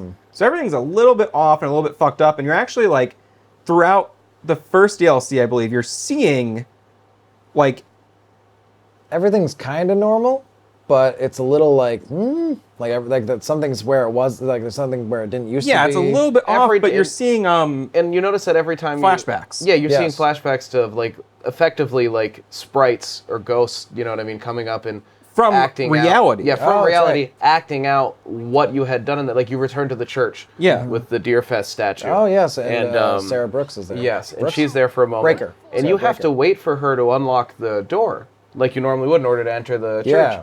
And it's weird, and it makes sense because you're in the darkness that the enemies would have more power, but the difficulty spike. Jesus, man. Man. crazy difficulty So spike. Crazy difficulty spike. Yeah, to summarize it, it does kind of feel like a jumbled, like new hard mode where it's like some of the old assets, but everything's warped. It's like when you beat like Zelda and there's like the second quest, Yeah. where like stuff's randomized a little bit. Not exactly like that, but Jesus fucking Christ! Like when I got to the first DLC, I thought I was pretty good at Alan Wake. You know, I mean, I didn't die a ton. It's not a really hard game. No, I feel like I died a couple times, but I thought I really had a grip on it. It just spikes so much in that first DLC. I managed, and we were talking about this as we were playing through it. I got through the first one on normal difficulty, and I was like, Jordan, don't even do it. I'm like, just put it on easy and just get through it. I need you to know I didn't die in that first. The part that you guys had warned me about, the opening thing, it was difficult, but that's not what killed me. I believe Really? it was. Did you play it on normal? Yeah, I played it on normal. You I believe it was madman. the second DLC gave me more trouble because there's a scene where you start off with no weapons, then you have to leave a cabin to get to another cabin or something, and you pretty much just get like 24 shots for your revolver, maybe 24. Okay. And I ran out of those Fast. very quickly. Yeah, I And fucking then hated that. It was the moment where you're like, let's just hope this cabin's safe because I gotta fucking run. And a thing to note, even in the regular game, is that you are not faster than any of the enemies. And I believe we touched Yeah. on that before. In the We first did. episode. But so the moment you run out of ammo and you're trying to run, you're shitting your pants. 'Cause you're like, I got Yeah. nothing. I just have to dodge when this guy gets close to me. Yeah. So I didn't try have to flashlight him. difficulty initially, but I still played it normal. But there was definitely parts where it was intense. Mm-hmm. There were very intense moments in there because even though I didn't die, I was like, this is the hardest I've tried. Yeah. So far, I feel. And just in- to explain in combat. that first scene that you're talking about, the first scene is in the first DLC is you're in the diner again, and when you begin playing, well, shortly after you begin playing, you're at the entrance to it. You need to get to the back, and there's like fucking 8 guys, I think, like it's throughout it, and I think you can't run out. I don't think it's No, one of you those can't. ones. You have to complete You can? it. Yeah, you do have to fight them. Yeah. And man, they just kept stomping me because it's such close quarters that I didn't really have enough time, and I eventually It's got close through quarters, it. and it's awkward because you're in a horseshoe Yeah. shape, Yeah. and they're coming from all sides. Yeah. Yeah. So there's not really anything You can't can go do. anywhere. No. So No, at least, it was hard. at least if like, I do almost appreciate it because having your the first thing you do be difficult, you're like, oh, this is gonna be harder. It makes you understand that and expect that. But yeah, I don't know. If you're just curious about the story, the gameplay is really. If you're into the gameplay, definitely play it on normal. If you're just wanting to get to the story, I'd really recommend setting Yeah. on easy. I played it on easy, and I still had some difficulty with parts. I got, yeah, a It seemed couple- like you would. It seemed clipped like a some of couple the times. parts, like you said in the diner, you're just in a horseshoe. Yeah. Yeah. So whether it's 8 people or 6 people, it's still going to be difficult. Whether they die in 2 shots or 4 shots. Now, Yeah. I believe that the boss of the first DLC is like the weird, like, floating collection of TVs. I mentioned this earlier. Oh, I yes. hated that thing, man. So you're basically in a warehouse, and we talked about like the objects coming to life and everything. Oh, in the DLCs, we should mention that is that where you're gonna go? Is that the TVs are displaying this fucked up Alan Wake? Yeah, I think that's Mr. Scratch. Okay, Yes. and And so Mr. Scratch has like somehow like come from the darkness into reality and is like being like a fucked up version of Alan Wake in the real world. And he's- a serial killer, Yeah, actually. he's narrating what he's talking about doing, and he's like, Alan, like it's just things like crazy rantings about how all these ridiculous things are gonna happen In to a Alan. very manic state and like Yeah. a very like, you know, like he's prophesizing. It's just Yeah. flowing out of him. Like He's he a can't- completely psychotic It's evil like version. he cannot control that these words are coming out of him. Yeah. You know what I mean? But- and it's upsetting him. And you see TVs throughout the world with him broadcasting. And that's those the signal. messages. That's the Yes. broadcast signal. Yes. That's the eponymous signal. The titular signal. Did you just say tits? And so you're getting rushed from behind by strong enemies, and in front of you you need to basically like Luigi's Mansion, each the like 8 TVs will Yeah. say, as fucking like barrels and shit are just also being thrown at you. It's enemies, possessed objects, and a boss. And it was really hard. That was I died really like 6 hard. times. Oh, like yeah. easily. It was Yeah. just like and I don't know why, like at one point it was just easier. I wondered if it was like the dynamic difficulty. Yeah. Because drops. they did that in Max Payne. And that's an earlier title, so there's no reason why they wouldn't. Yeah. Yeah, because I was could like, be- wow, I died a lot and I don't think I got better at this. Yeah, I had a similar experience, and I didn't really question it. But looking back on it, I'm like, yeah, it does seem like, because I died a handful of times, badly. You know what I mean? Like I was floundering. I couldn't Like, you even weren't make doing it good. across the room. I was floundering, panicking. I maybe crossed that middle barrier once without Yeah. dying, Yeah. and then immediately died. You know what I mean? It didn't seem like there was a lot of like there is. Wasn't any wiggle room. There was a couple things in the middle of there's like a large rectangular room. There was a couple barriers in the middle, but like there's shit on both sides of it. So Right. It's You not couldn't really use effective. cover. Not No. really, no. If you go to the other side, something from that side's gonna get you. If you go to the other, you know what I mean? It's vice versa. And I was pretty low on ammo. Yeah, I was as not well. a ton of ammo. And I noticed it was a trend, at least in the first DLC, not a ton of just like things in general to like as far as ammunition and guns and stuff. No. They give you like the bare minimum to get Really through. bare minimum. When in the base game, plentiful. anytime you were low on ammo, it was because it was like intentionally, and you were about to like either get out of never- combat or yeah. something. It was I never you had a never moment- felt like you needed it. Yeah, never. I don't think I ran out of ammo at any point in the base game. I guess I'd want to Whereas, specify. like, yeah, go yeah. ahead. Oh, sorry. We're not complaining about the difficulty. No, no, Just no. kind of explaining that it does get really. It was fucking just hard. very unexpected. And Yeah. I was a bit confused by it. It was jarring. You know what I mean? Where you're like, okay, I have to buckle down. I now imagine a little also if we'd played this game when it came out and they were like, yeah, Alan Wake rocks, and like how I don't know what the distance. Do you know the how long? It wasn't before very those long. DLC I think it was under a year. Because I can imagine, geez, even still, I can imagine like playing it all the way through. Cool, man, I can't wait for some DLC to come out, and the DLC comes out 8 months later, and it's fucking super hard. I It might could have see how turned some it people could. off, where it's like, It oh might my have, that might god. have discouraged me like Yeah. crazy, especially when you assume the base game is going to at least finish the story for you. Right. And it just leaves And it it hanging. really does. And so, like, and maybe there's that part of you that's like, okay, well, they're going to come out with a sequel. You know what I mean? Right. But then they just released two DLC to That continue the story wrap directly. up the. And they really do just continue the story. They do. They do. It basically just like the first DLC gives you more connection to Thomas Zane. Yeah. And it you places understand you him a bit in better. the darkness. And you know that is definitely where you wound up. Yes, and Yes. it's a place you can exist in. And so in the second DLC, The Writer, you start to understand the power of your words even more. And so you are using your flashlight to highlight different words and make those items manifest. Yes. Quite literally, there's floating text that Yeah. you point your flashlight at. I It think there says was- like like Punani and yeah. Yeah. There was a couple things I think at the end of the main game of episode 6, right? Like there was one sequence where you had to like telephone and like, it was bridge. right at the end of the game Yeah. as because it's basically right one of the last things you do as you're getting to the cabin itself. Yeah. And then you manifest the cabin. They build on that a ton in the DLC, and I You're thought doing it was- all the time. I thought it was fucking sick. There was It was my favorite of the two DLCs. in addition to Oh, for sure. so with the text, in addition to like there'd be like recharge and a bunch of batteries would drop. There'd also be like I don't know, parts of the environment like here like street light or lamp, whatever. You make that, you Yeah. generate that. But or enemies. enemies. Or bang. Yeah, Yeah. that's It where I was was gonna just get. There's that, yeah. Oh, sorry. the bangs and the booms or Yeah. whatever, where it was just an explosion.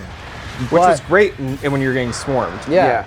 After you do that for a while, that's when it gets. There's this one field that you get to where there's tons. It's all It's enemies. literally a minefield. Yeah, and I don't think any enemies spawn without doing that.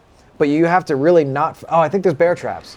And I think you have to really not fuck Yeah. up because if you put your flashlight at them, it summons enemies. And you don't and it's need a chain to, reaction. It takes like 4 seconds maybe. Yeah. Yeah, which is not a lot. Like, And that's cumulative. Like And that's they not- don't, you don't need And to that's be, also passive flashlight. yeah. yeah, 4 seconds. Yes, Yeah. that's what I mean. Yeah, for sure. So it's that was very difficult, but that was very engaging for me. I really liked that. And there was also the part where all the telephone poles are manifesting, and it's almost Yeah. like, you gotta like not Get get, to the- struck by them. Yeah, and it's cool the way that they do, because I felt with the first DLC I was a little disappointed in the sense that they did just recycle all of the scenes and locations from the main story. and like mash. But them in up. this one, it's like they're complex, interesting, dynamic, new locations that aren't anything like in the full game. Like nightmarish, like Yeah. impossible Yeah. locations. And the base gameplay itself, it feels like, I don't know if they just had more time with the second DLC or what it was or something. God knows what happens in game development. yeah,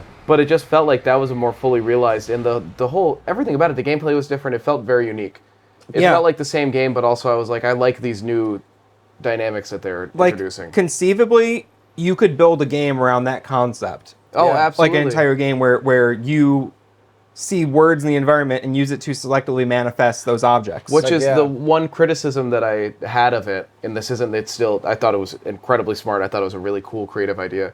But I had wished there was more challenge into the selection of the words, right. where they were maybe more vague, and you had to Oh, be that'd be like, cool. okay, one of these could be a battery pack, or it could be an enemy that's going to pop here. You know? what I Yeah, mean? there Or- wasn't really any of Yeah, that. which I was hoping for, but That's it was another thing they could do. I wasn't really disappointed. I was just kind of like, that would have been cool. You know what I mean? One But- thing that you guys mentioned is that spanning both of the DLCs, the world does become more disjointed and you get deeper in and it becomes less sensical. And I think at one point Alan mentions, he's like, I don't know if it was crazy Mr. Scratch or if it was a regular Alan that you're playing as, but he mentions, he's like, this world, it's like it's not even trying to look real anymore. And that's as it's getting Yeah. more crazy. Yes. And I think that was cool because that illustrates that concept of going through the darkness and reclaiming your humanity. And Yeah. reclaiming your consciousness and your Yeah. sense of self. Because like And the more that world is Yeah. trying to keep you there, and it's Another like notable fuck this, thing- we need to keep them.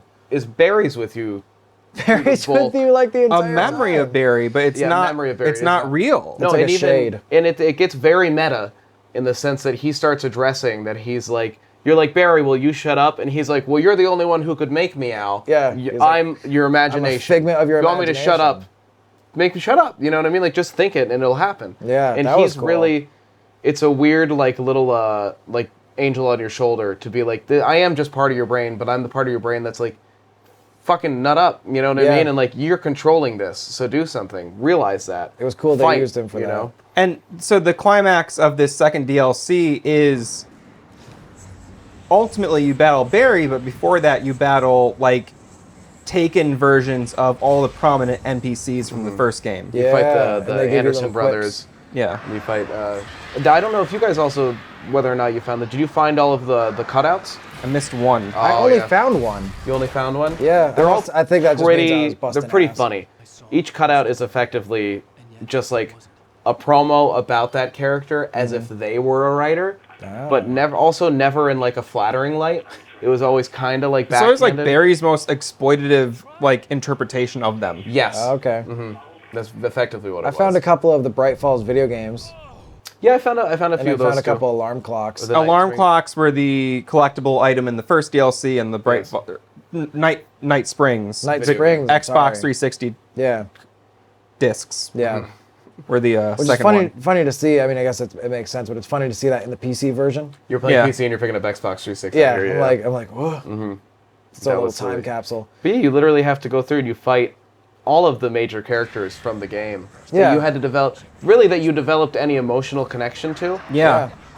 with the basis of breaking your bond to this place that you're in now. Yeah. Breaking like this obligation you may feel or whatever. I also perceive that as like the dark dark forces, like throwing the most things that you'd be vulnerable to. Like Barry is your best friend. Yeah. You know, and then like he's the last boss, which was just very funny to me. Yeah. With him being such a wacky character. And him like suddenly so overpowered, whereas Barry has And been really the comic fast. relief. He was extreme. dude. And I'm like, this man is a 300-pound man. Yeah, Like, that's what he's busting built like. ass. He's got a winter coat on, you know what I Yeah. mean? He's wearing capris. Yeah, Yeah. he's wearing capris wrapped still in Christmas lights. Yeah, he's Yeah. got the lights. Oh, goodness, he really grew on me. I hated Barry right away. You Hated did. the I character. remember you saying that. And I And was by like, I the liked end, it him. grew on me. I made a joke in my notes where I was like, "Oh, finally, you get to kill Barry." But Thank deep God. down, I was like, "Oh, I like Barry though." By now, So that's really like the gist of those 2 DLC episodes. And the last thing I'll mention is that's where you see at the end of the second DLC, he puts in the manuscript page, he's writing Alan Wake, The Return, which I'm pretty sure in the end credits, it says something like Alan Wake's journey will continue. yes, They promise a sequel right there. And even though it's been 11 years, yeah. 12 years, it's like, it's been a minute. I think the game came out in 2010. They have consistently said there will be an Alan Wake 2. When will that happen? When it happens. yeah. Please don't ask. Please But stop it will bothering happen. us.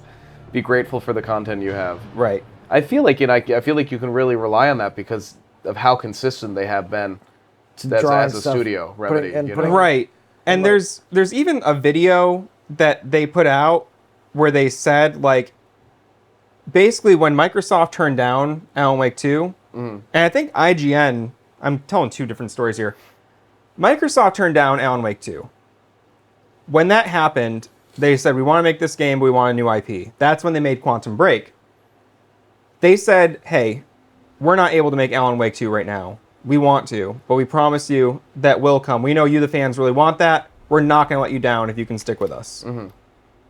And they do a video where, like, they pack up all the Alan Wake stuff in a crate and, like, put it in the warehouse. And it's, like, it says, like, do not open until, and it, like, the date's, like, Indiana obscured. Jones And style or whatever, yeah, it's, yeah. like, it's a really cool little, like, visual. I'll put it up on screen here as we're discussing this. But, like, they really went out of their way to say, like, hey, we know what we promised, and we will make good on that if you give us the time. That's so cool. Yeah. And like it's reinforced by them like putting all this consistent Alan Wake shit Yeah. in all these following titles.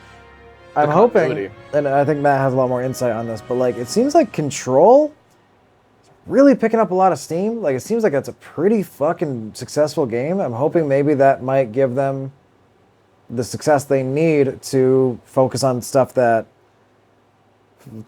maybe like an Alan Wake sequel. Well, I think it's going to happen because they basically have said like our next game is if it's not Control 2, it's a new thing in the Control universe.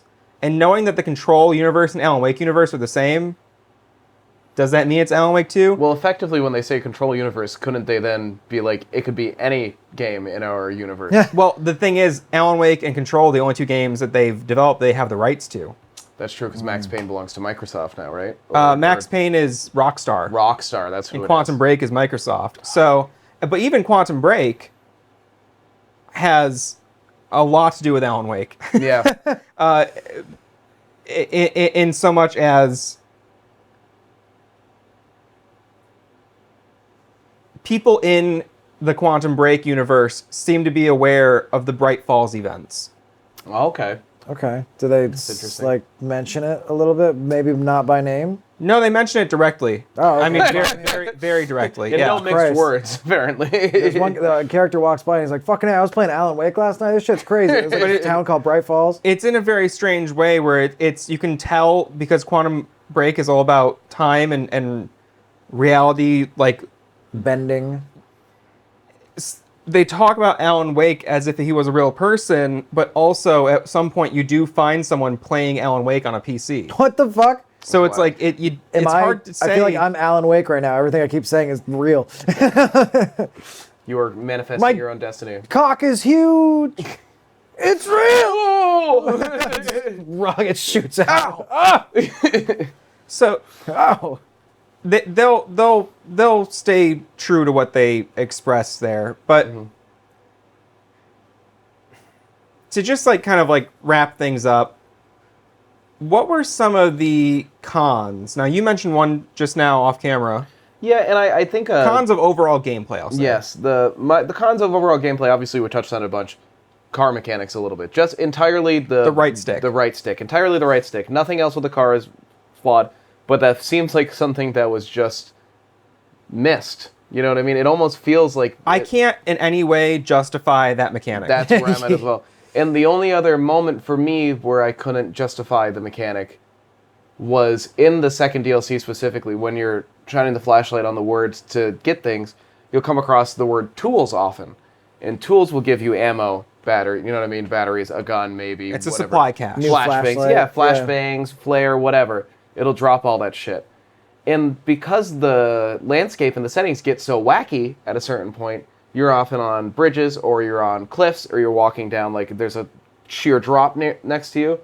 And so you'll shine the flashlight, you'll watch all of this loot effectively drop that you're like, oh good, I need shotgun ammo. Yeah, just Watch it bounce and then fall into an Fall abyss into you oblivion. cannot reach. There's strange physics objects where you think some of them would have the weight to just drop, but It just they hit. bounce. But they go, Yeah. dude. And I saw that happen the first time. I was like, oh, that was weird. And then it happened the whole rest of the game. It I was was like, consistent. well, that fucking sucks because I could have used some of that stuff. And I don't Absolutely. think there's any way where I could have not had that happen. also in I the don't think so. I meant to mention this earlier when there was a giant Verizon DLC. I'm sorry, the giant Verizon Advertisement. advertisement billboard. I think they lost the Energizer promo for the 2 DLCs because the batteries just become like generic batteries. I noticed that because I played the DLCs 1st Mm-hmm. and then played through the game my second time Oh, okay. in this most recent run. Yeah. And I was like, I was shook when I saw the fucking Energizer. I was like, what? What the Yeah. fuck? I don't remember that. Yeah. Because they are just generic batteries later. That was really funny. That's weird. Yeah, it was interesting. I wouldn't say that's a con of gameplay. No, but did Absolutely you have not. anything else you didn't? My main takeaways for the things I didn't like were just the birds. Birds, horrible. Birds were We've talked rough. about how that was very unfair.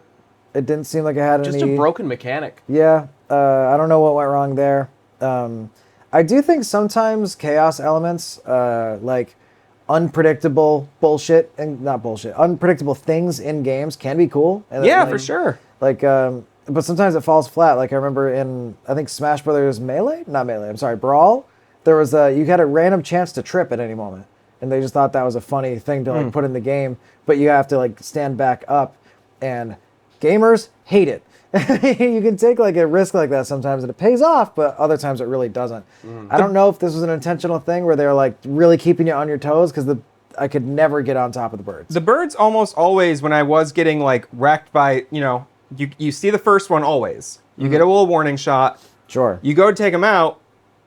Sometimes in the middle of the attack, you get a second attack. Slam into your side. It doesn't seem like the kind of thing that any degree of skill could actually remedy because you could pull out a flare. The flare will clear them away for a second, but that it doesn't clear the flock. And Yeah. because it doesn't actually destroy very many because they so immediately turn away from you. Yeah. Yeah, and it always happened on like bridges or tight corridors Yeah. where you didn't have room to even like maneuver away from No. them. It just seemed like a thing where I don't know if the playtesters just had some like ungodly ability to just Just like flick. mash the birds. Yeah. And like they didn't, think about Think about what it, yeah. normal people would do. But Yeah.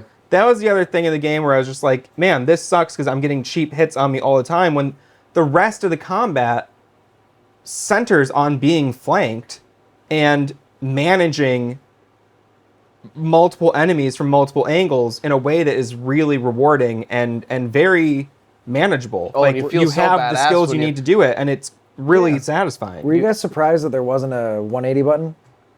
You know how in like Resident Evil games, sometimes you can like press a button, you flip around, you like turn directly No, only around? because it didn't make sense with his mechanics. Yeah, Yeah. because if it was a little less realistic in the way that he moved and felt, then I would have expected that. But I didn't because it felt as though because you're slower than the enemies. There's so many aspects you can't really jump.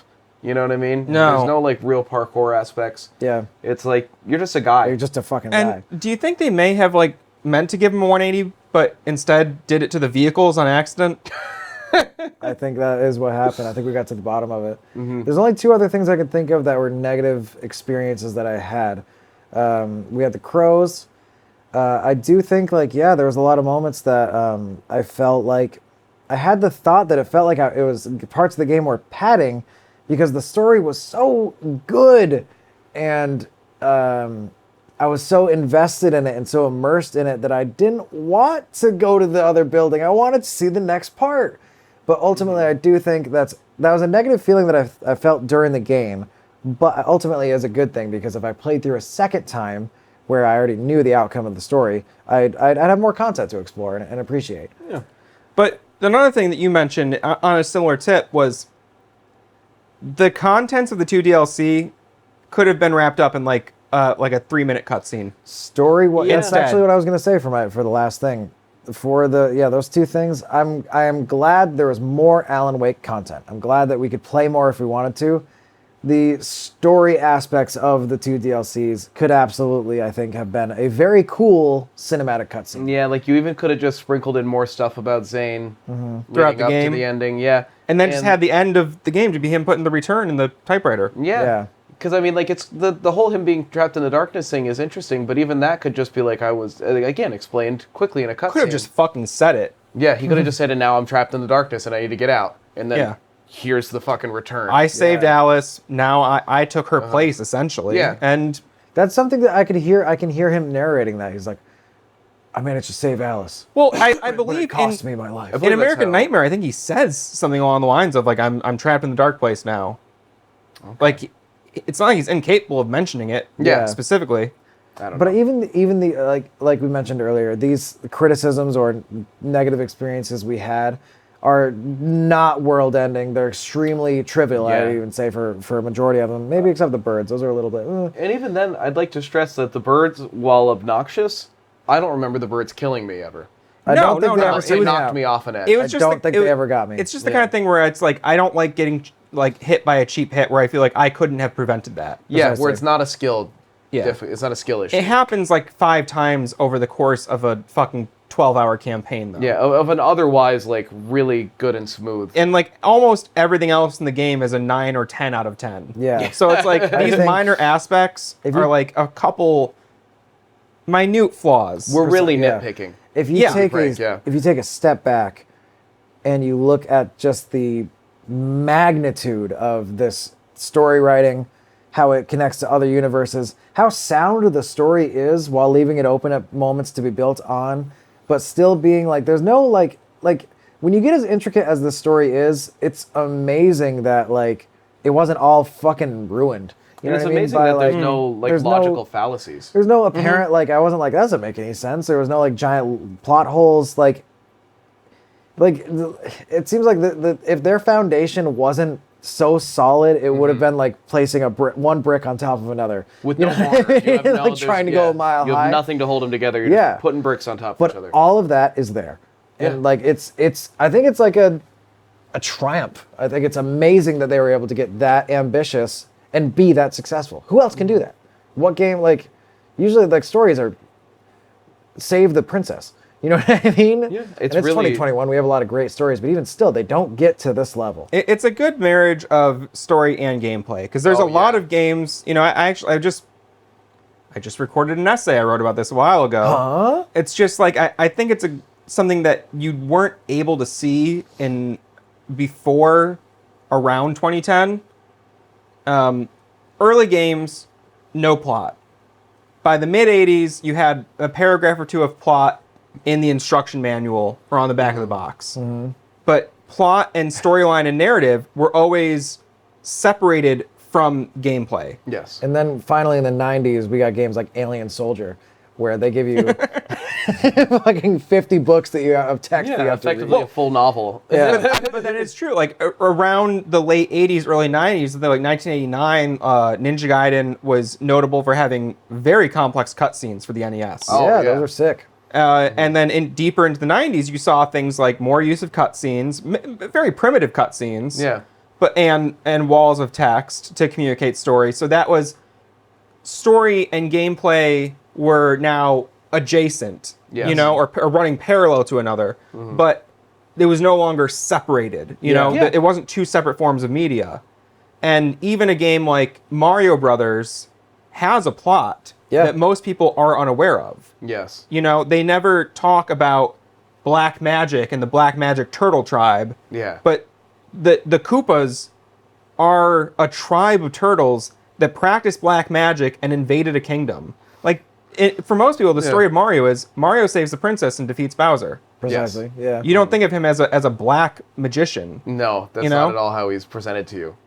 So it's like something that can be as iconic as Mario, and like so many people played that game, loved it, never had to know the full story to appreciate No. it. Sure. Ultimately. And so eventually, as story and gameplay became not only like parallel to one another, but intertwined, you started to see things where you couldn't really necessarily enjoy the story without enjoying the gameplay, because if you couldn't like both, they were so like, it was so meshed together that they were dependent on one another. yeah.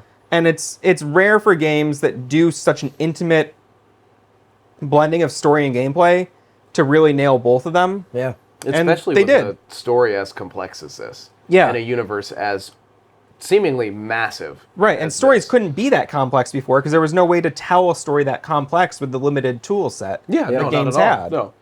And even still, like a lot of games found other ways. Like think of like MMOs like World of Warcraft. When that first started, that's a tremendous story, but it's told through primarily text and just like experiencing it, kind of. And that's like they found a way to tell a larger story by tons of little small bite-sized pieces that you can kind of like draw a whole picture from yourself, even if you don't experience the same ones. You kind of get the full thing.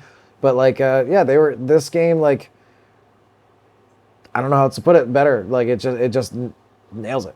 Yeah, it's It really extremely nails rich, it. it's extremely dense, and I'd say we can all wholeheartedly recommend it. Oh, yeah.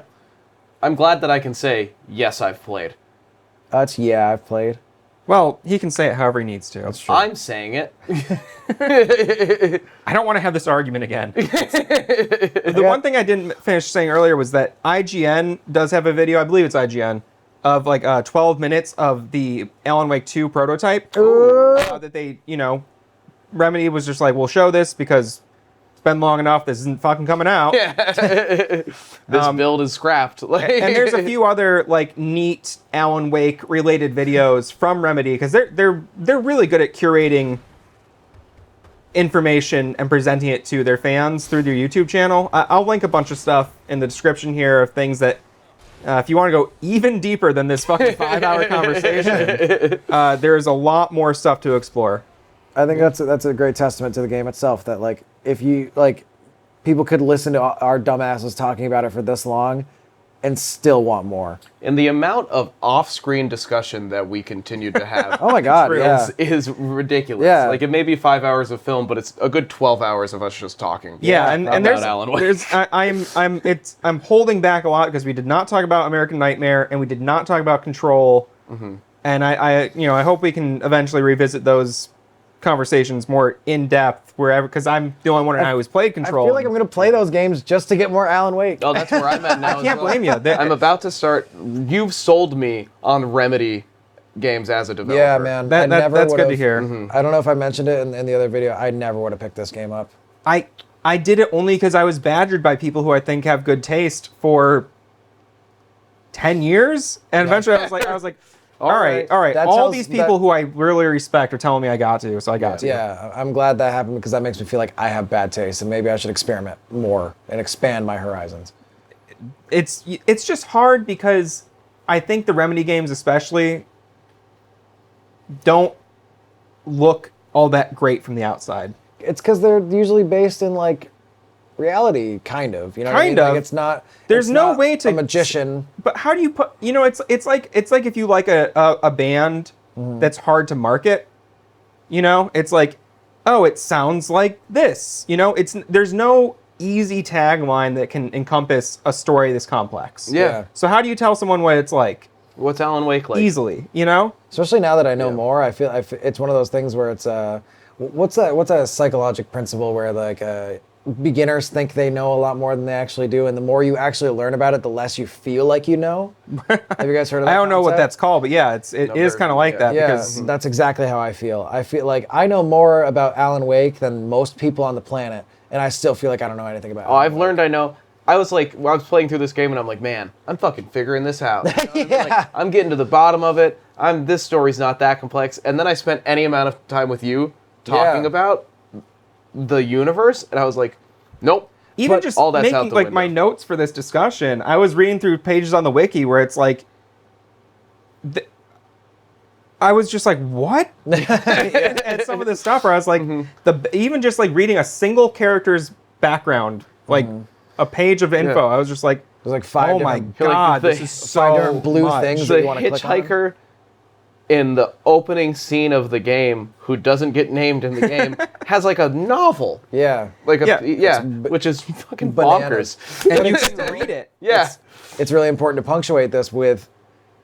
It still feels like a whole experience without all that supplemental and That's additional data. precisely, yeah. The point It's- I'd like to push also is that, like, I would There's have so loved much. Alan Wake had Matt not told me any of this. Yeah, I think Yeah. it's important to say if you're someone who's like, wow, that's a little overwhelming, no, you could just experience it as a story and it's so fulfilling on its Oh own. my goodness. It's just the gameplay is great. It feels fresh, even though it's an older game. 11 years old. And still that gameplay is unique and it feels Yeah. like nothing else I've ever, like, it, you know what I mean? There's similarities obviously to so many fucking games, but it's very fresh, very unique, very interesting, very compelling.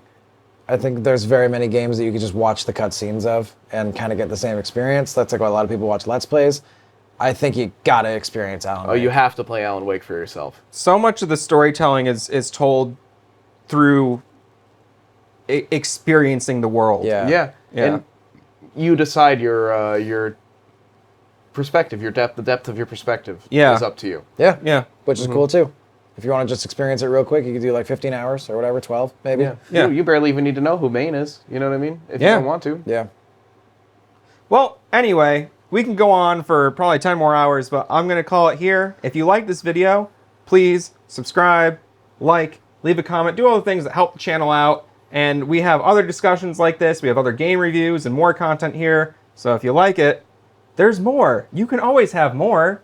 And if you have a description, I should say, or if you have a suggestion of a game you'd like us to cover, leave a comment down below. And also, it'd be cool if people would let us know their thoughts about Alan Wake, because I know there's other nerds out there who probably have as much to say that is completely different from what we've said.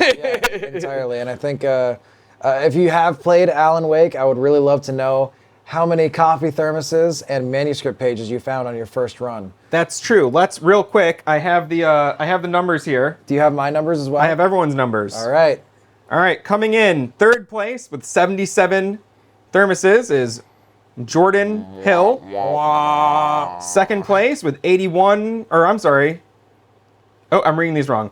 Second place with 81 thermoses is Andrew Taylor. And I came in first just by a little bit with 86 thermoses. I can't believe you beat me by such a short, small margin. Which makes me But- wonder, 14 thermoses I missed? Where the fuck were they? That's even where I was at 77. I was like, I really did explore this place. I feel like there's probably a fair amount in that last real big. Yeah. Area. Probably. And we unfortunately, I don't have your manuscript numbers. We'll put it in post. So Jordan came out with that number of manuscript pages. Wow. I got 81 out of 106, and Andrew got 83 out of 106. So I got you beat on the manuscripts, but you got me beat on the coffee thermoses. And the thing we should mention is that if you want all the manuscript pages, you do have to play it on the Nightmare difficulty, I think Yeah. it was called, which I don't think I'm going to do anytime soon. No intent. I think the game is worth it, like if you want to dedicate that amount of time, but I cannot imagine what that difficulty is. But also, if you have the PC port, there's just a PDF of the full manuscript. Oh, okay. So you can read it either way. And maybe I'll go do that right now. All right, I'm going to do that too. All right. I won't. Bye. Bye. Yeah, I've played. Yeah. Did I play? Yep. You played. Yep, I've Yep. played. Yeah.